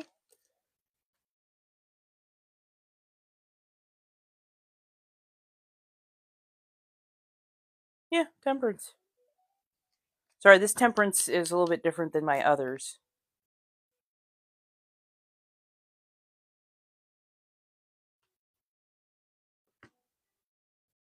Okay, so. Okay. Temperance is usually about finding the balance, finding connection.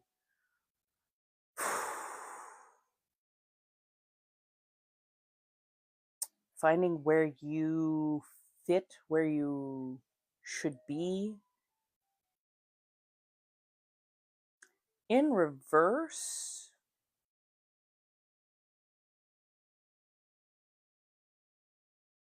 finding your place has been really difficult, it seems. Part of that is not knowing where you're supposed to be, how you're supposed to fit in, per se. But sometimes you have to realize you don't need to just, fit in one place. You don't need to just be, oh, this is where I am, this is where I go, this is what I do, that's me, that's just me. Like, be open to exploring a few more places and really do some like self-analysis. Because is it you're looking for where you belong, or is it that you're looking for where you think you belong, where you've been trained to believe that you belong, and that might not be resonating so well with you. It's okay to want more, want to try different things, want to try different places, even if you're not sure you're going to fit in or not. Showing up and being in those spaces is not a bad thing. It'll give you perspective. It'll show you whether or not the balance that you were hoping for, the thing that you were hoping for when you showed up, is that a reality, or is that something that has just been, well, it looks really fun from the outside. You get in the middle, like, oh, this is not for me. Or maybe you go, oh no, this is definitely for me. This is for me. I need to show up more here. Don't restrain yourself from going places that are outside of your wheelhouse or outside of your box. But make sure you've done a little introspection as to what's actually driving you and what actually calls to you. Because yeah, if you're not feeling balanced, if you're not feeling balanced, sometimes there's the little bit of the internal fight where you're going, well, I was always told I was supposed to. And it's like, okay, did other people tell you that? Or did you figure that one out for yourself? If that's what other people have been telling you, then figure something out for yourself and see what actually resonates with you. Don't worry, I know it's hard. Trust me, it is hard. It is difficult. It is not easy. It is not easy.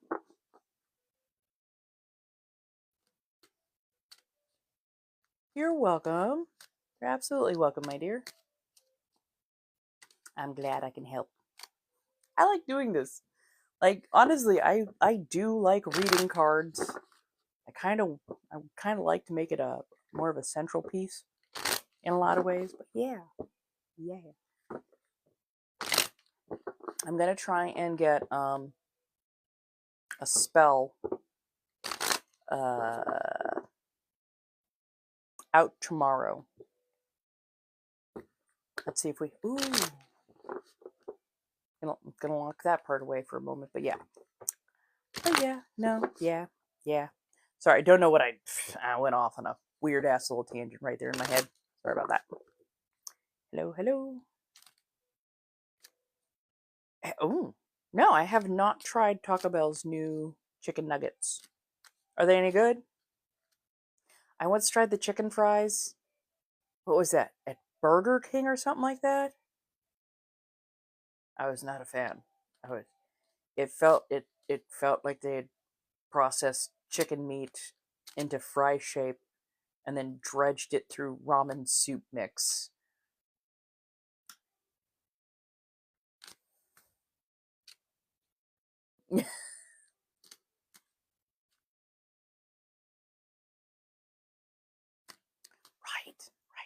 Right. Why do you think I am so suspicious of anything? Oh my god, you gotta go see this. Oh my god, you're gonna so love this. I'm like,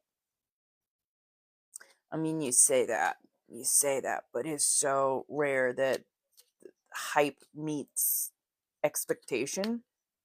Which was, I was so hesitant at first when y'all suggested I go see Sinners because I had heard nothing about it. I was like, I don't know. There was so much hype that y'all were doing. I'm like, I don't know. And then I think somebody said Michael B. Jordan and vampires, and then like 1930s. I'm like, okay, that's at least show, worth matinee. We can definitely do a matinee. Let's show up for that. So good. That movie was so fucking good. I adored it. I adored it so much. Absolutely freaking worth it.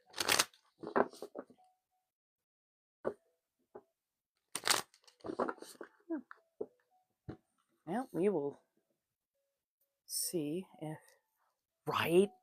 So multi-layered, and they had experts coming in for all of it. They had a hoodoo expert, they had a Chinese in the Mississippi Delta expert, they had experts for the Choctaw, for sharecropping. Like they had an expert for like how twins interact. Like and that movie was given a budget of 100 million, and they came in 10 million under budget, even with all of the experts that they hired, because they didn't have to go back and correct a bunch of shit in post production.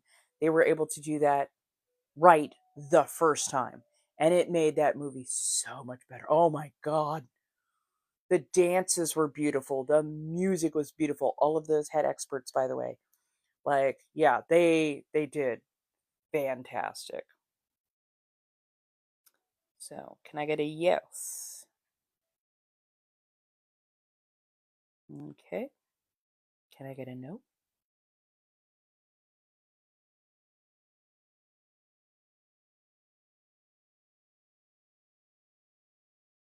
Can I get a no? Thank you. Can I get a maybe?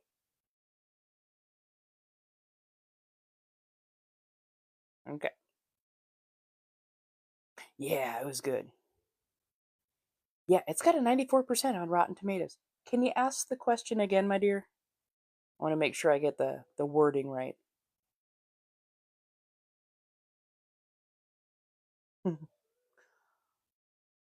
If you're a person who lucid dreams, I would definitely say, like, put a little prayer out. Sometimes a little incense will also help, but put a little prayer like, hey, could I get a little in dream help? Sometimes it's finding what resonates. Sometimes it's removing some of your own mental roadblocks, and that can always take a hot second right there. Is there hope for Valentine and Alex? Oh, damn, that's answering even before I've finished. It's a pretty steady no. Is the relationship worth working on? Oh, that is a strong no.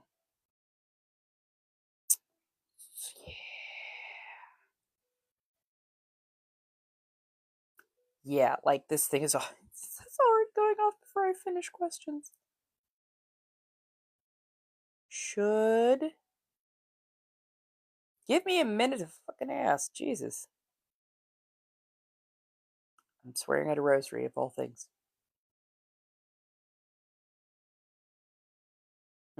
Is Alex going to change? No. No.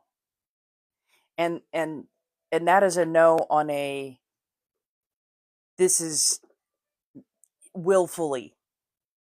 Willfully. He does not want to change. He does not think change is necessary. So he has made a very firm decision, and we are not here to circumvent somebody else's free will, but that also means you don't have to stick around for their bullshittery. So, yeah. Yeah.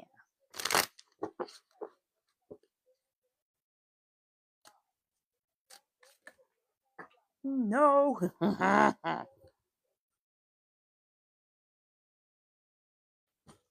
I swear to God, I have never dropped this many cards.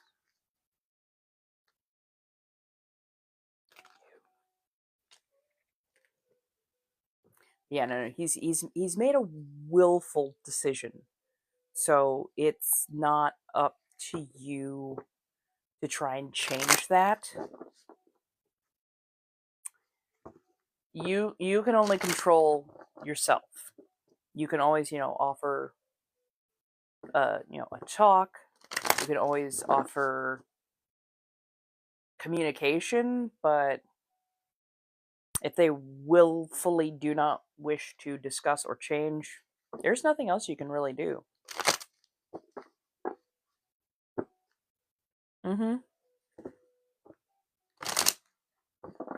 Well,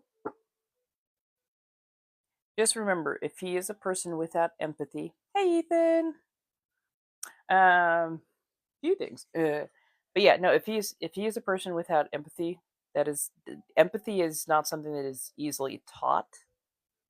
So yeah, I'm going to be working on this, and I cannot wait.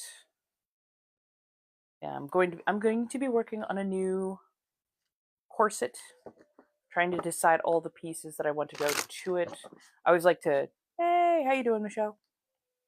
I like to draw out all of my ideas, all the accoutrement and whatnot, and then decide what I want from there and go back, pattern make the way I want it.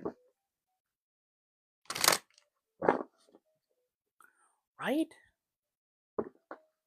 That part, I'm like, it is solidly 8 o'clock here, and I've still got light behind me. So I'm just like, well, yeah.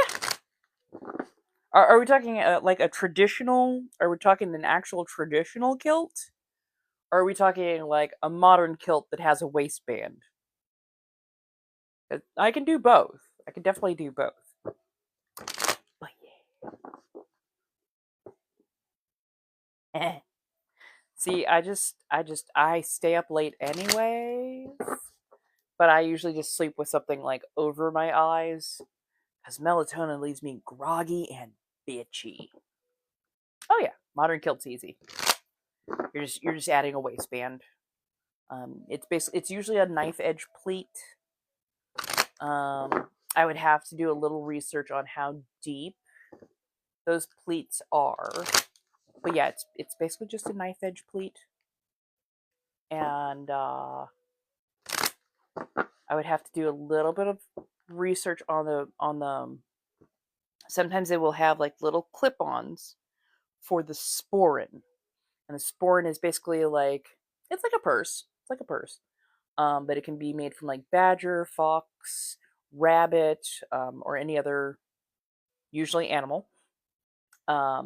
Beautiful silver clasp on it, and it is meant to, hold down the front of the kilt because that's most likely to get picked up by the wind. But also, it's so that you can put all of your, valuables, wallet, whatever else you need with you because there's no pockets on a kilt. Right? Can't sleep without the IMS. That part. That part. Yes, I do commissions. I am figuring out what services that I want to offer, and I think clothing is going to be one of those services.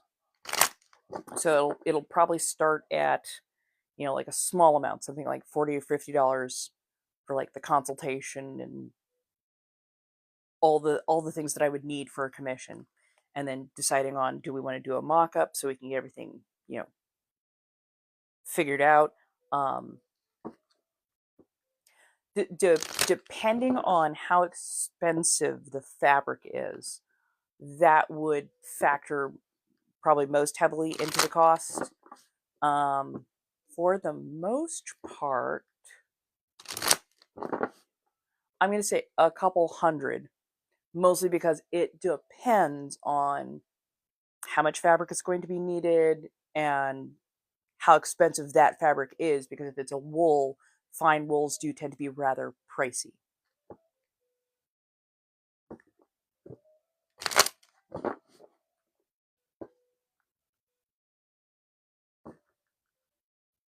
You're thinking you're going to jail per Kauai?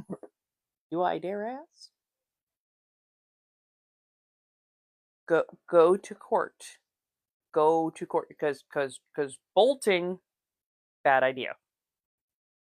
That could set off some alarm bells, to say the least. Go, do the best you can, and then go from there. And I would definitely say maybe hit up some Reddit sub forums about people who've gone through the same thing, because they're going to have better information than me. I have zero life experience with that, so yeah. Hey, B. I have a Mayhem marketplace, and then I'm doing all of my sewing and pattern drafting and whatnot. Nope. I've got a couple in here. It's all good. Thank you for offering.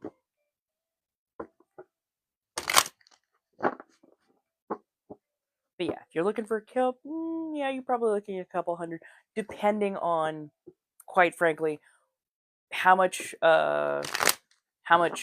fabric is needed and how much that fabric is per yard. So yeah.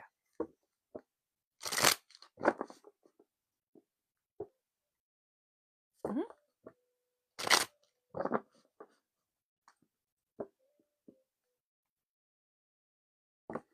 Yay.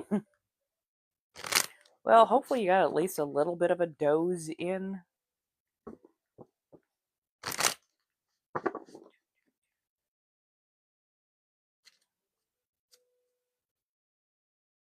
The fact that you're up, it happens. Sometimes you have to. Oh, you slept for an hour. You poor thing. It's been that kind of day today, hasn't it? I know. After I get off of here, I'm probably gonna take a little, like a 2-hour nap, and then be up late working on things. Because yeah, my brain's going about 1,000 miles per hour when it comes to all the things I want to build and put together. Ooh, coffee is good. Coffee is good. Actually, I kind of want to go put some ice in my coffee. That is one thing I'll have to say is I have definitely been getting a lot more what do you call it? Liquids. Yeah. Give me just a second. I will be right back, my darlings. I'm just going to go put a little ice in my coffee. Oh, and I'm going to leave the...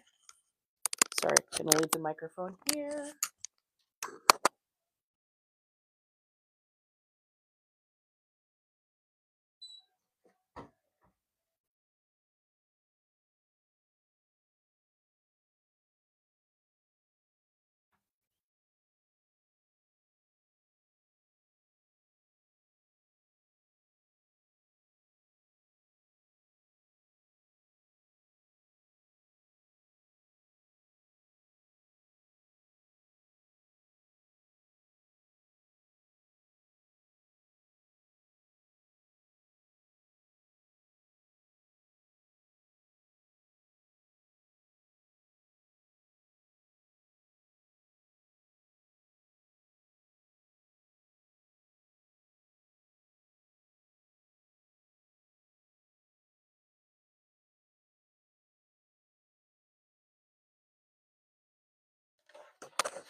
Hello. I'm back.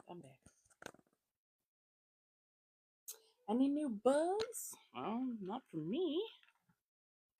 Nice. Hello, darlings. There we are. Pardon as I... that makes more sense now. Hello, darlings. How are we?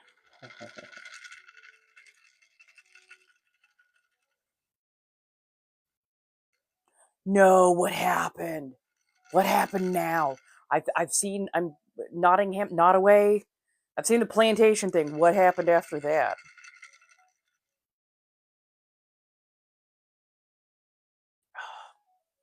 10K. If we hit 15, I will pull a community card.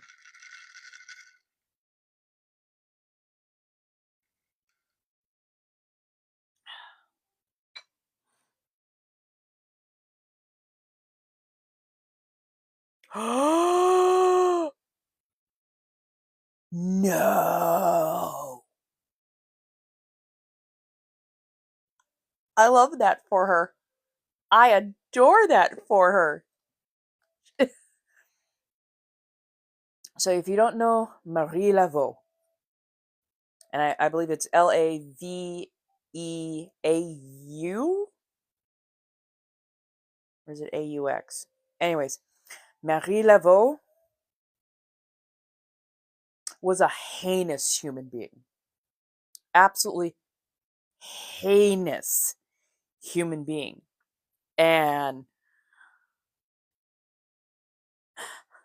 the things that she did to the enslaved people, bad. It was like bad. Like so bad that even other people of the time was like, bitch, you need to calm down. Like it was, she was trying to become Bathory 2.0. Like it was bad, super messed up, experimenting on people, kind of bad, like horrific. Like if you've ever seen American Horror Story Coven, they touch ever so gently on what she did. So for that house, oh,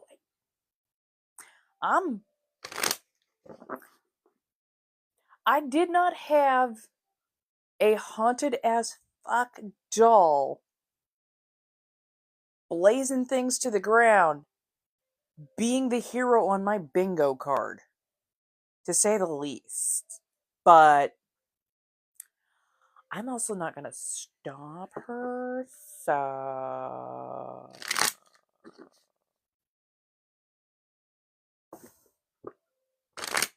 they have so greatly underplayed the horror that she wrought.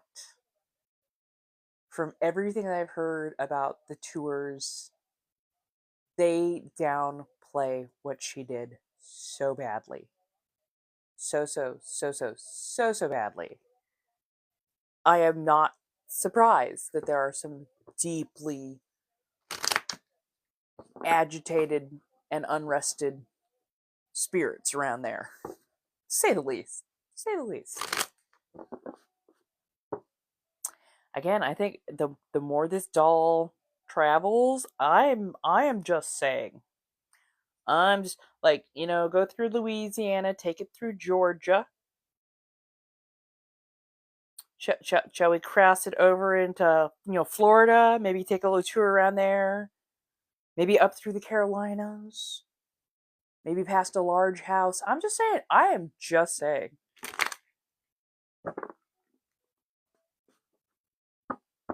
The fact that one of our states actually used to be a whole ass plantation. I'm just saying.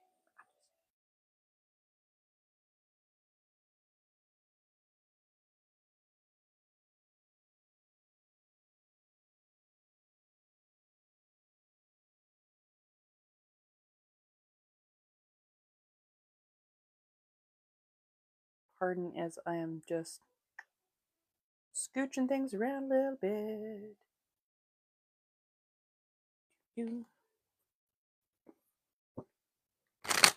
Yes. You know Rhode Island? Yeah. Rhode Island is small enough that I believe you can drive across it in 2 hours.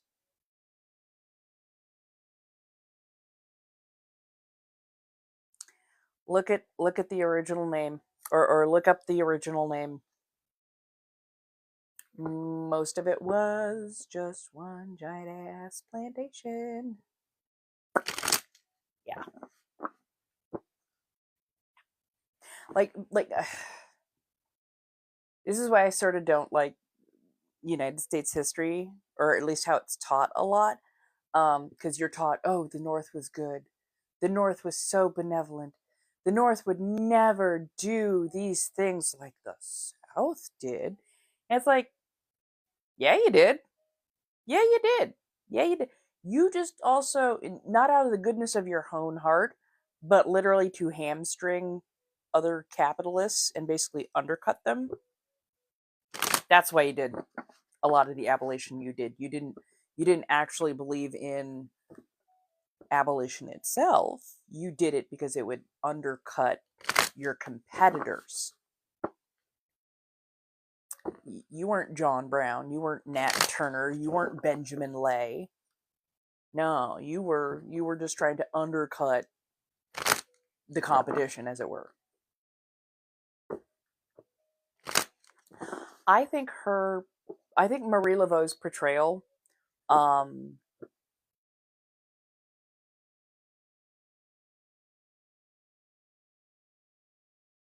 I liked Marie Laveau's portrayal, but Marie Laveau was the, oh my god, I'm sorry. I have mixed two people up. I've mixed two people up. I'm going to correct that.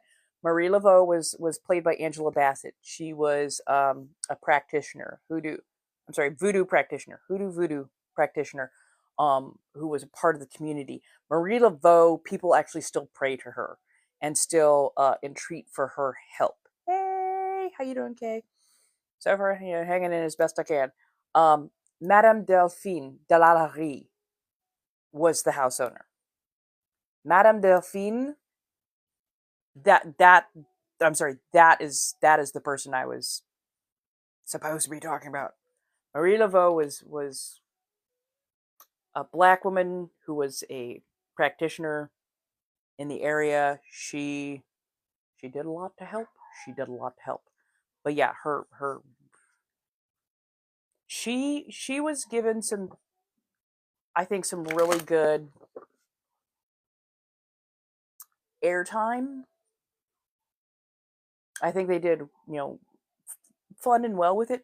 But yeah, no, I was Madame Delphine, the actual oppressor. I'm sorry, Madame Delphine. She was a horror show and a half. Like, yeah, yeah, and I'm like, Angela Bassett is one of very few people that would have been able to pull off the beautiful gravitas that she has, the way she holds herself, comports herself. Like, she did an amazing job.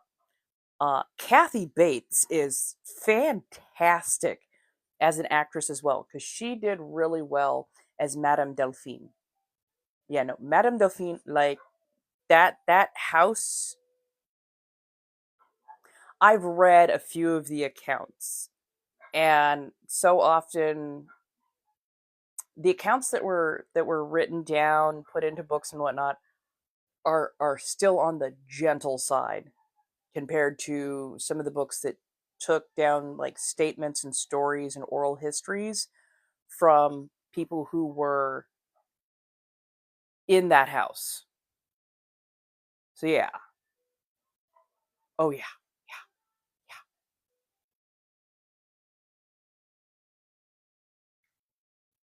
And like, Madame Delphine was just, she caught her husband having dalliances with house staff. And she did horrible, horrible, horrible things to that child. So wickedly horrible and bad that the mother pitched herself from a top balcony to end it all. So yeah, it was bad. Like, bad, bad. Ooh, what is my go-to show? Sometimes I like to do reality, but when I do reality, it's like Devil's Plan or Physical 100, that kind of stuff. Because I like to see interactions of different societies and different social groups. I find it interesting for some odd ass reason. Um, Sometimes I get into like horror, like really into horror. But like lately, I've just been like, I've been trying to find something that would like brighten my mood. I haven't quite found it. So much stuff is on repeat now. Like, they just keep remaking the same stuff that I'm having a hard time finding new stuff to watch that I can really get into, if you know what I mean. Ah, thank you, darling. I do appreciate you saying it as such. What can I say? I don't take that as a bad thing at all. I kind of enjoy being compared to Maleficent.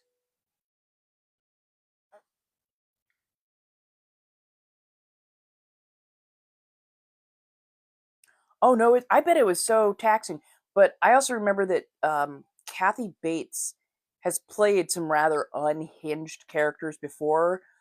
She was the female antagonist in Misery, Stephen King's Misery, and like she had to play unfrickin' hinged, and she did it well. And I mean that was a lot of practice, and like she puts a lot of work into her craft. So yeah, but I'm guessing at the end of the day, she really had to detox from that character.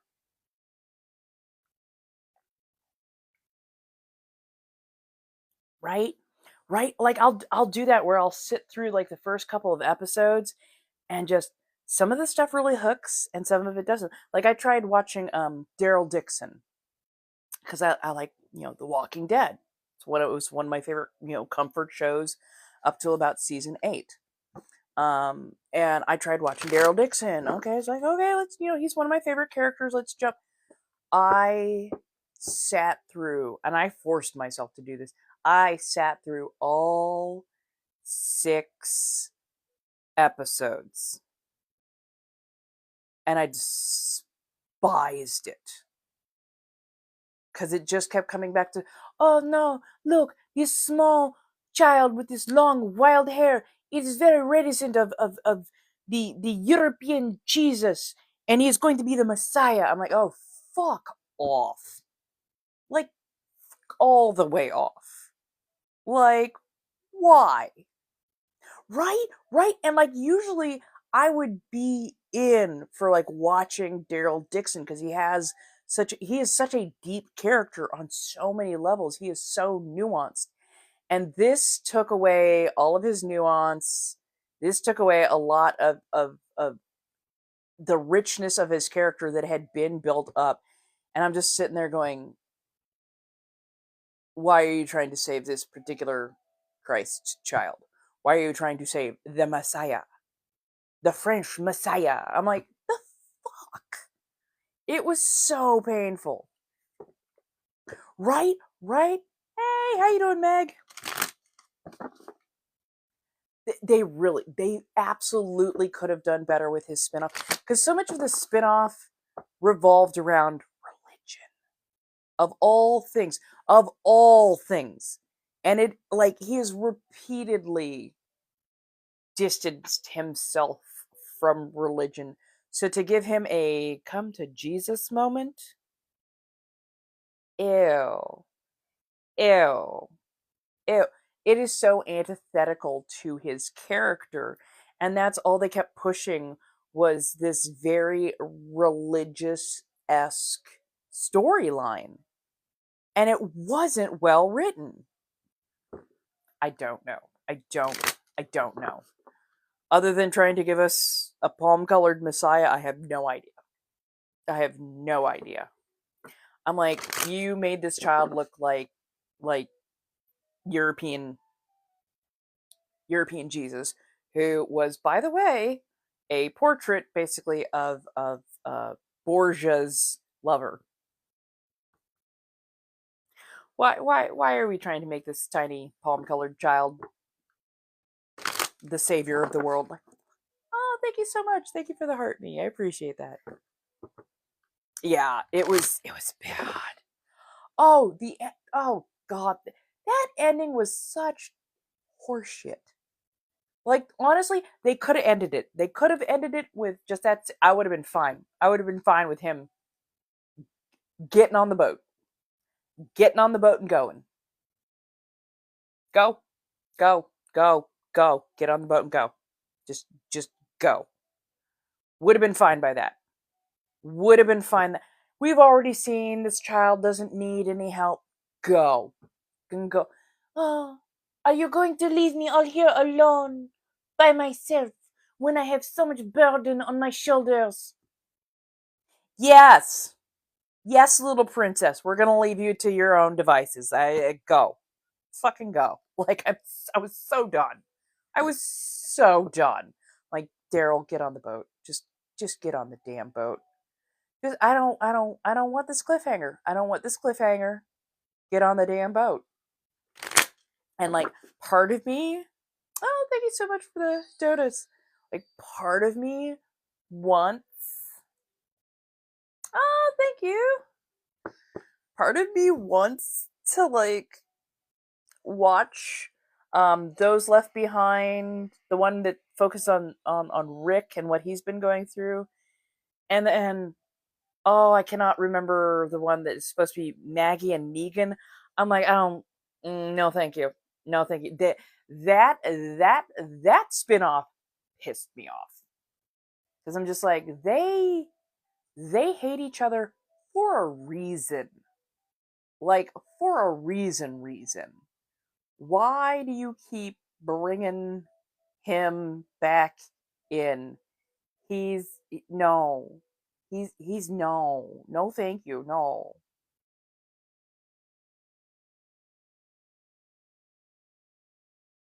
Hello. Welcome back, Batty. Okay. I was. Oh yeah, that's the one. I'm just like, I don't understand why they forced Negan to stay around. Cause there's no reason for him. I understand though why Chandler, aka Carl, left the show. They treated him bad. They treated him bad in the later seasons, especially. Like, they weren't respecting his time and efforts. They were not paying him appropriately. It was a whole thing. And he was ever so polite.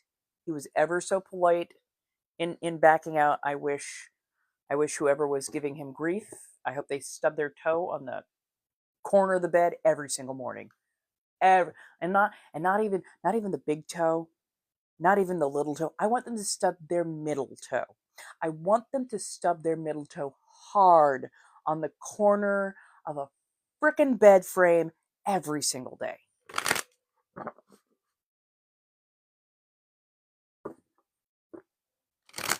Fair. Okay, I might pick that up then. Yeah. Yeah. The way they took him off this, and I'm sorry, but the moment he left the show, Negan literally had no more reason to be let to live. The only reason Negan was alive was because of Carl caping so hard for peace rather than vengeance.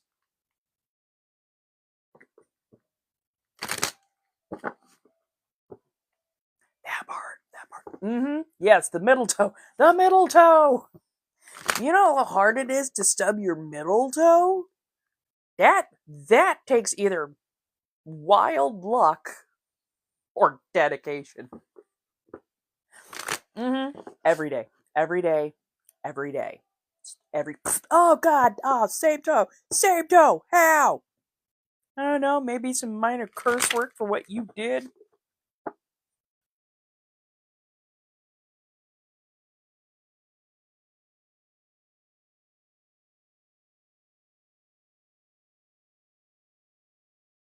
Right? Oh, I broke one of the toenails on my big toe. I don't know how I did it. I somehow kicked the corner of my trunk because I've got some old turn of the century 1900s.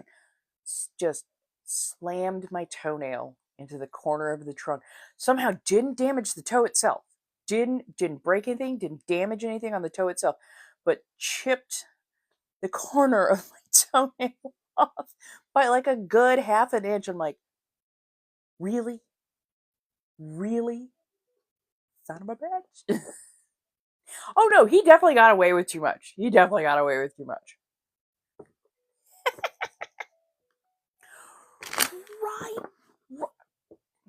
The fact that it feels like there's an evolution to the walkers, but they keep not really telling us anything about the walkers.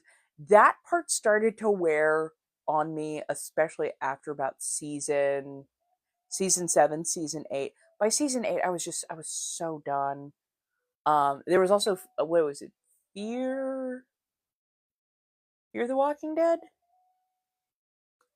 Again, they started like giving us a little bit more information, but like they have never really gone into the lore behind the walkers.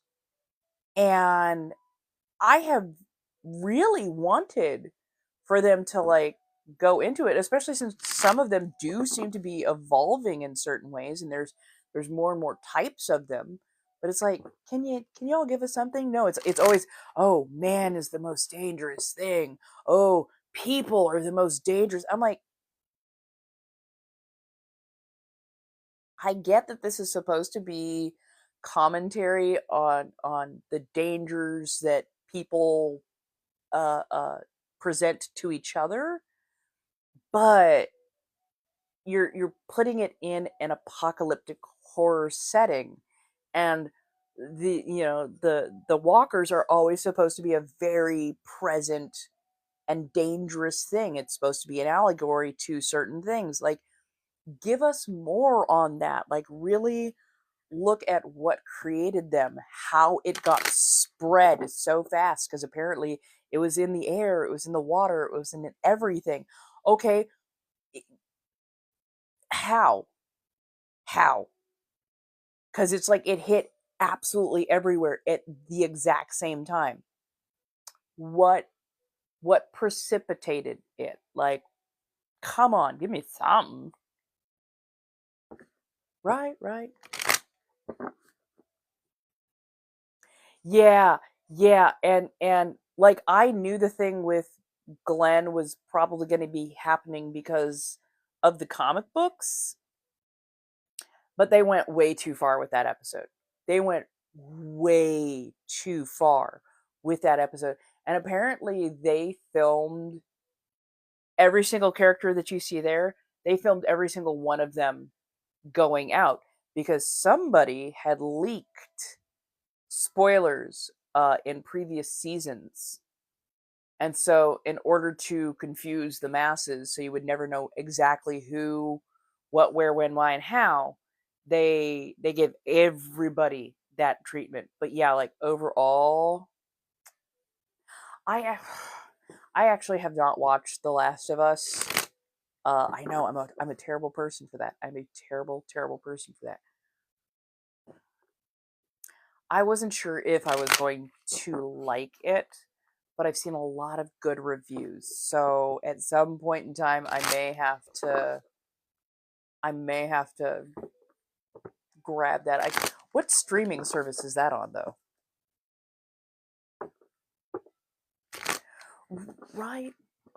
I didn't play the game. That's a big reason I didn't have. Okay, it's HBO. Okay.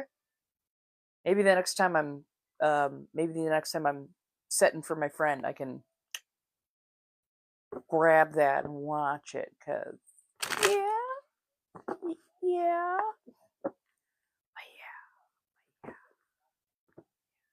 I didn't play the game. I didn't play the game. Apparently, it was really well done.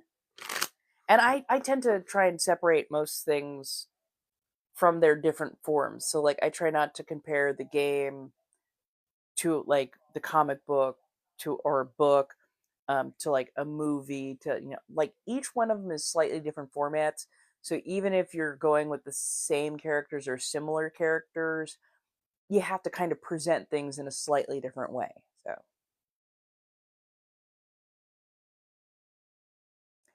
apparently, the show is absolutely fantastic. Really, really well done, well written, wonderful storylines, and they do an absolutely fantastic job. Oh, good. Nice.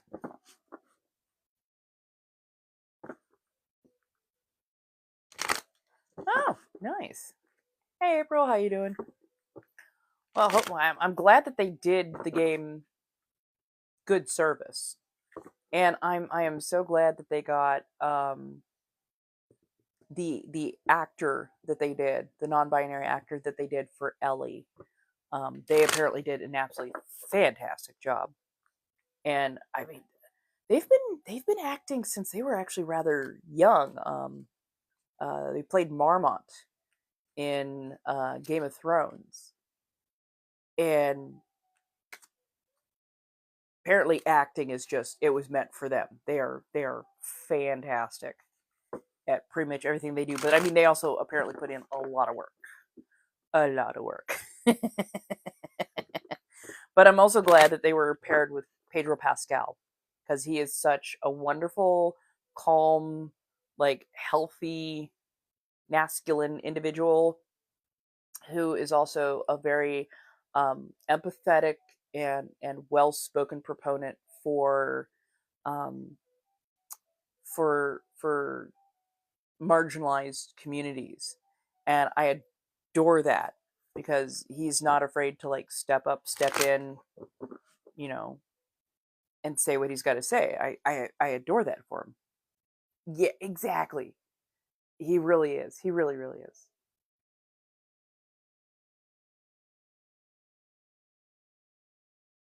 There's that's the another one that season 8 went down there. Yeah, fair enough. Yeah.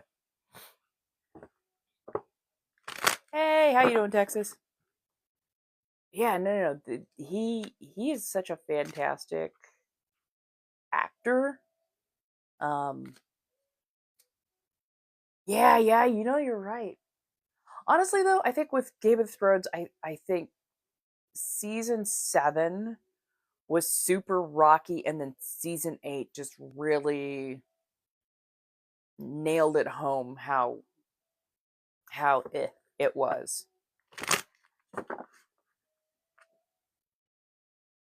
Yeah. I think the show aimed to sensationalize it, but honestly, I know so many people like J.R.R. Martin. He his a lot of his stuff does not stack up well to critical analysis, because even in his books there's a pretty clear dislike for women, female representation. um like Daenerys is 14 when she's forced to marry Khal Drogo, and that that first night together was not. It wasn't. It wasn't. It wasn't it. It wasn't it. Ah, thank you so much for the love, Texas. Stick around as long as you can, but thank you for stopping by. I do appreciate that. Yeah, yeah, yeah. And like George R. R. Martin likes to, but the show liked to do horrible things to them first. And I'm like, do you have to? Do you have to? Because literally almost every single one of the female characters on Game of Thrones at one point or another in the series has that happen to them, and it's like, why? Why do you got to do that to them? And it's like, why why why do you got to do that me? And I didn't connect at all with the characters. I wish I could get into it a little bit more, because Walton Goggins plays an absolute wonderful trans woman. I think it's Venus is her name, and there is a lovely romance between her and one of the motorcyclists, Tig, and it is a wonderful thing. The acting is absolutely superb. Like the way those actors create their characters and then interact, so well done, so well done. But just overall, I could not get into the show itself. I was just like, I have no frame of reference, and I'm just not clicking with the characters I'm being presented with.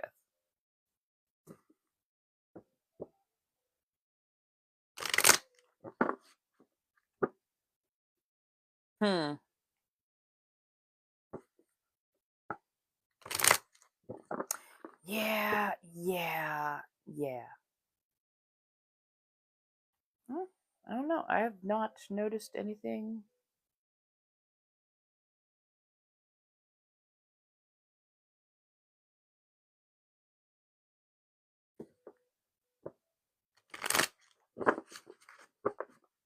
Hey, hello, how's everybody doing? Come on in. If anybody needs reads, feel free to hit up those links in Lyle. I'm right here. I've been having trouble with my Wi-Fi too, so it's not just you. I've been kind of trying to keep my eyes out, but yeah. Hello, welcome. Well, yeah, no, yeah. The fact that even nowadays, like, people are going, well, that's how it was back then. Was it? Was it? And just because that's how it was back then, this is a fantasy world. This is very much a fantasy world. Why do we have to keep imposing? Well, historically, it's not a part of history. It's a fantasy.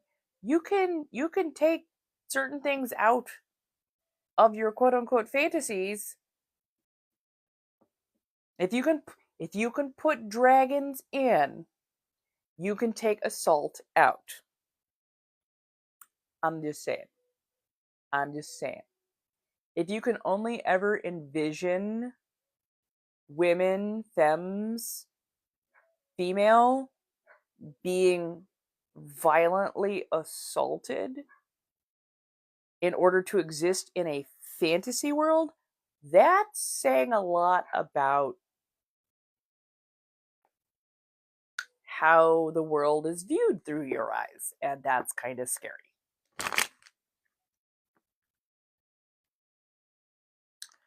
Yep. Yeah, yeah. And I mean, I sat through 5 seasons quite happily. 6th season, I could tell something was happening, and I started going back and kind of like reassessing a lot of things. I'm like, I'm noticing a pattern. I'm definitely noticing a pattern. I don't like where this is headed. And then yeah, like 7 and 8, I was just like, oh, because you're telling me the moment a woman gets power and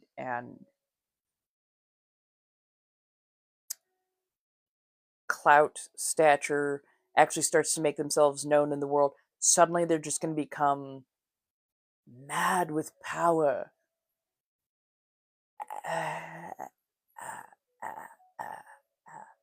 Also, that's your nephew. Why? And I blame that on the showrunners. Like, I blame that on the showrunners. Like,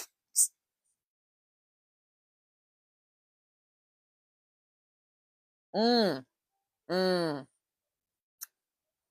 They could have left so much of what he did behind the scenes. So much of what he did behind the scenes. And it still would have been a good show. It still would have been entertainment. They brought so much of the most vile concepts out for him to actually play through, for us to be forced to watch. And I'm like, really? Really? Ew. Ew. No. No, you don't. Why? Why do we have to do this? Why do we have to do this? It's not. No. No, it's not needed. It's not needed.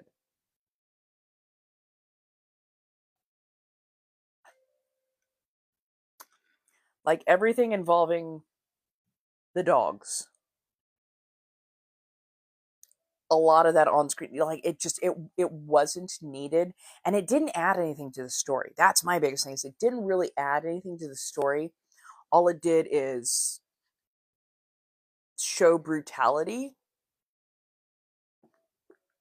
and it was only for a very certain audience. Like most of the audience is nope, no, stomach turned. Some of the audience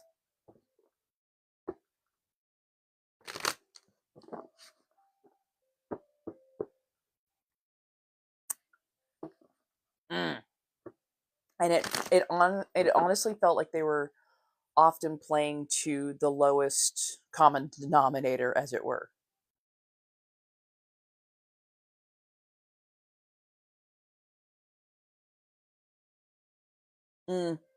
Yeah, I wish more shows knew how to end at a good place, so that you're like, oh god, I want more, but I understand why they ended. But oh, I want more. Oh, that was that was a solid close. That was a solid close. Kind of like Buffy the Vampire Slayer.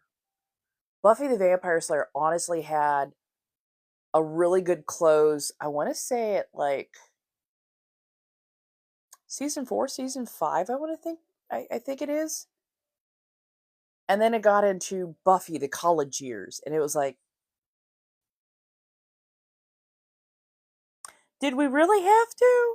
Did we really have to? Mm? Mm?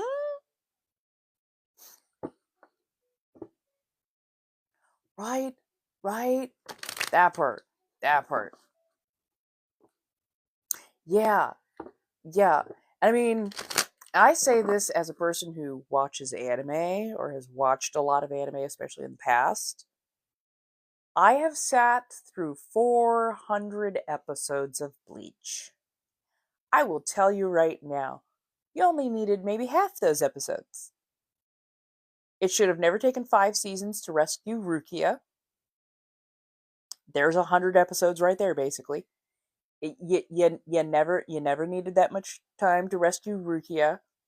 There was a ton of like filler episodes that did not need to be. I wish they had given it a brotherhood treatment where they took out all the stuff that didn't need to be and then just presented you with this is the cleanest, easiest timeline to follow.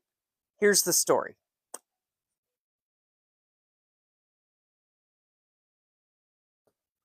Don't get me started on Sabrina. Do not. Do not get me started on Sabrina. Sabrina, you want to talk about so effing unnecessary. The amount of stuff that they kept shoving into that show, specifically 4 years of that show, 4 freaking seasons of that show, where your main character is canonically 16, 15, 16 years old. And constantly it is alluded to the things that they're going to be going through, all of them wedding night style. The hell. That, and knowing that, like, the students at the Witches Academy are all canonically much older, and that at least one of the persons that part of her gets married off to is centuries older, only to have her talk ever so fondly of all the nights we've spent together. I'm like, you're canonically a whole ass child. No. Oh my god. Like literally skip the Bone arc.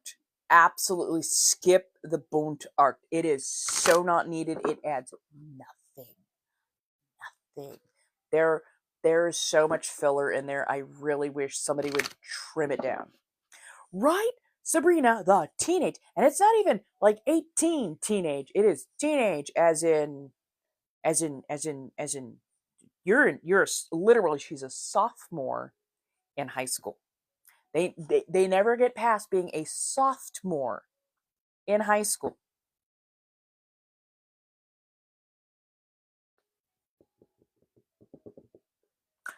Right? Witch jail, all of them. I'm with you on that. I am so with you on that. Right, right, right.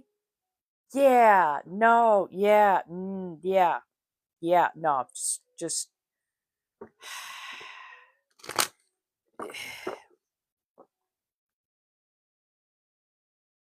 her and Harvey being together, I could have definitely gotten behind, especially if it was kept age appropriate.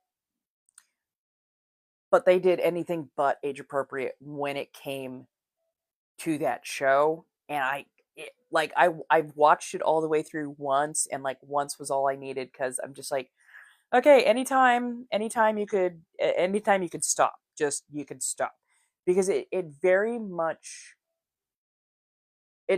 played to the Madonna complex, the being perfectly pure and chaste and pious while also being wild and raucous, and oh my goodness, with a person who is canonically not over the age of 18 during the entire show. I'm like, no. Gods, no. It was just, yeah, it was so uncomfortable. It was so uncomfortable after a fashion. So I'm just like, really? Really? Really? And anybody goes, well, teenagers. I'm just like, nah. The original Sabrina. Both the comic book and the TV show weren't focused on teenagers trying to do. It was much more, fun and magic and wild witchcraft and whatnot. They could have kept that theme even in a dark way, but the fact that they kept like dragging that theme in and putting it wherever they could possibly find it, I'm like, I don't like it. I don't like it. Hello, how's everybody doing? Come on in. Let's see, today's Wednesday, tomorrow's Thursday. I will be back on at 6 p.m. Pacific Standard Time. Come on by. I will have the cards as usual. I've got the pendulum as well. We will be doing some fun and witchy stuff, I do hope. So, yeah. Oh my god, 100% that, Moose. 100% that. The fact that they kept, hey, look, we're gonna, no, how about we know? Like, no. Like that doesn't, no, that doesn't need to be, which honestly, it's ringing the bells of pattern recognition, in that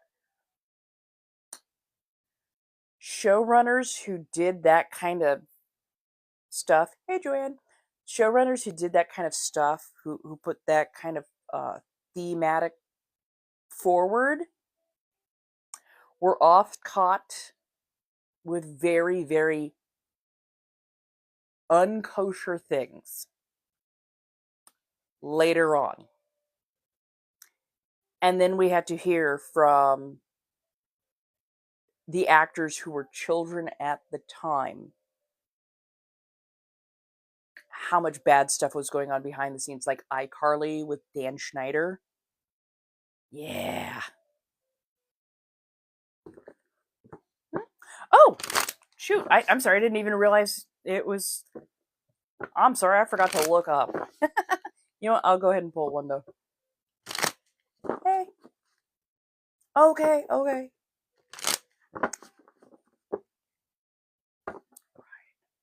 No, I think I went on a rant and then.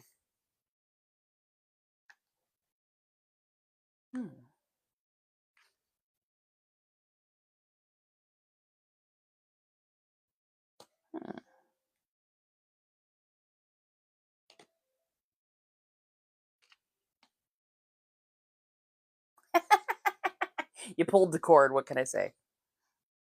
Okay, so we've got a little bit of Justice in Reverse, Eight of Swords.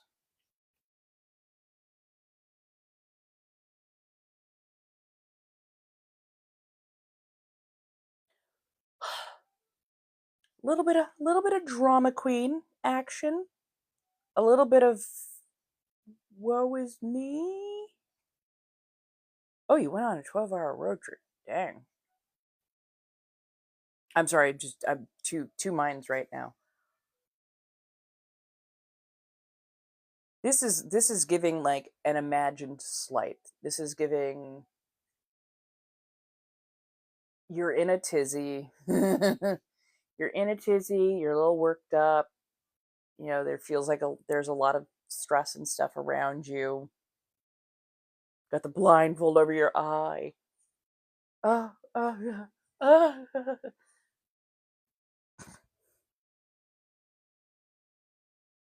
Yes, there has definitely been stuff that has done you wrong in the past. There's definitely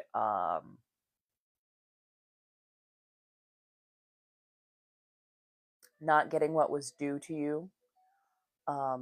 Not, how do I put this? Like, yes, you're being overly dramatic because you're blindfolded. You need to take the blindfold off.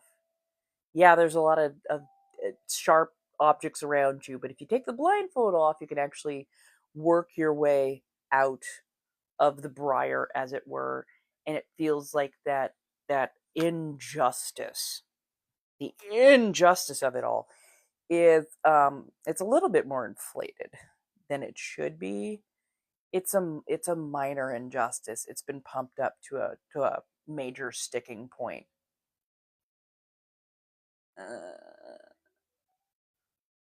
And everybody's just kind of like, I get where you took what was said wrong, but you've run with it, Mary. You've run with it. You've really run with it. Like, yeah, was it bad? Yeah, it was a little untoward, but it wasn't as bad as you're like making it out to be. So, like, you're never gonna get the karmic balance that you're hoping for because it was never big enough to warrant karmic retribution in the first place.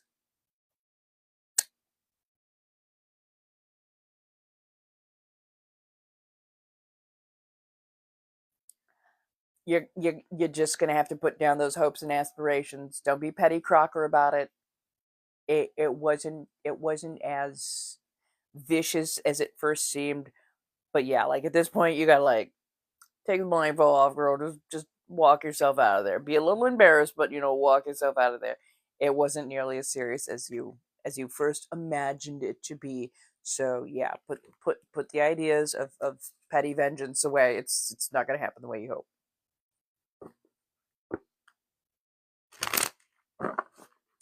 How about you ask Josh? Don't rely on a pendulum or divination for that kind of thing. Ask him. Ask him. And if you are not secure that the answer that is given by the person, well, honey, if he's hiding it and you can't trust this person, don't be with them. If you cannot trust the person you are with, well, you say he likes to lie. You've already got it in your head. So if you cannot be secure, oh, is he playing with a girl right now? Is he playing with a girl right now? What if it turns out he doesn't like girls at all? Yeah, he hangs out with the girls because they're fun, but what if he's actually into dudes? Like,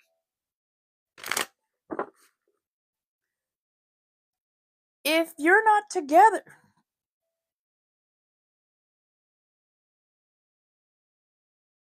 it's not your business. If you're not together with him, then it's not your business.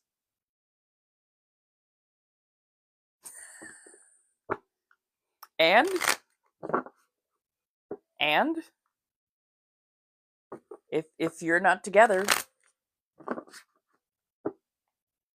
then it's not your business who he's playing with.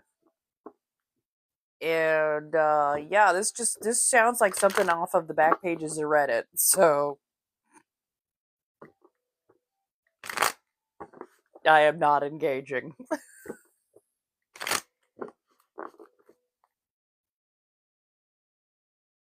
last call for cards. Last call for cards. There are blinks in Lio. Feel free to have at. If anybody ever needs a private read, you can also just go over to the Mayhem Marketplace. It is offered up there. Feel free to have at.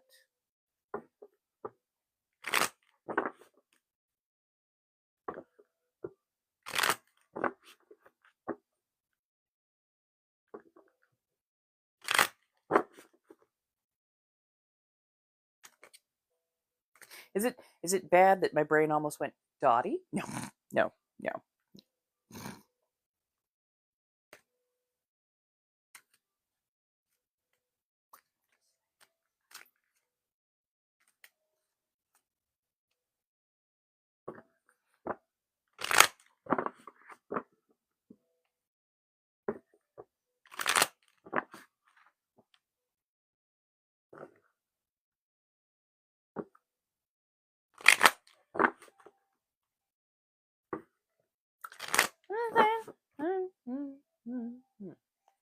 Anyways.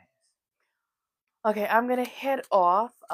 If you want to catch me a little bit earlier tomorrow, I'll be on my verified place. If you are loyal, you'll know where to go.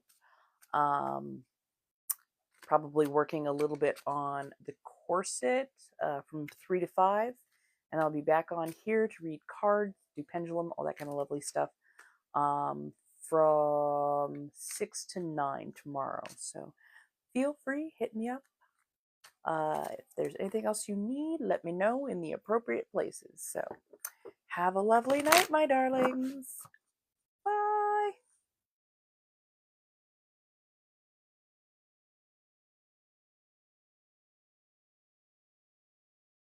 There we go.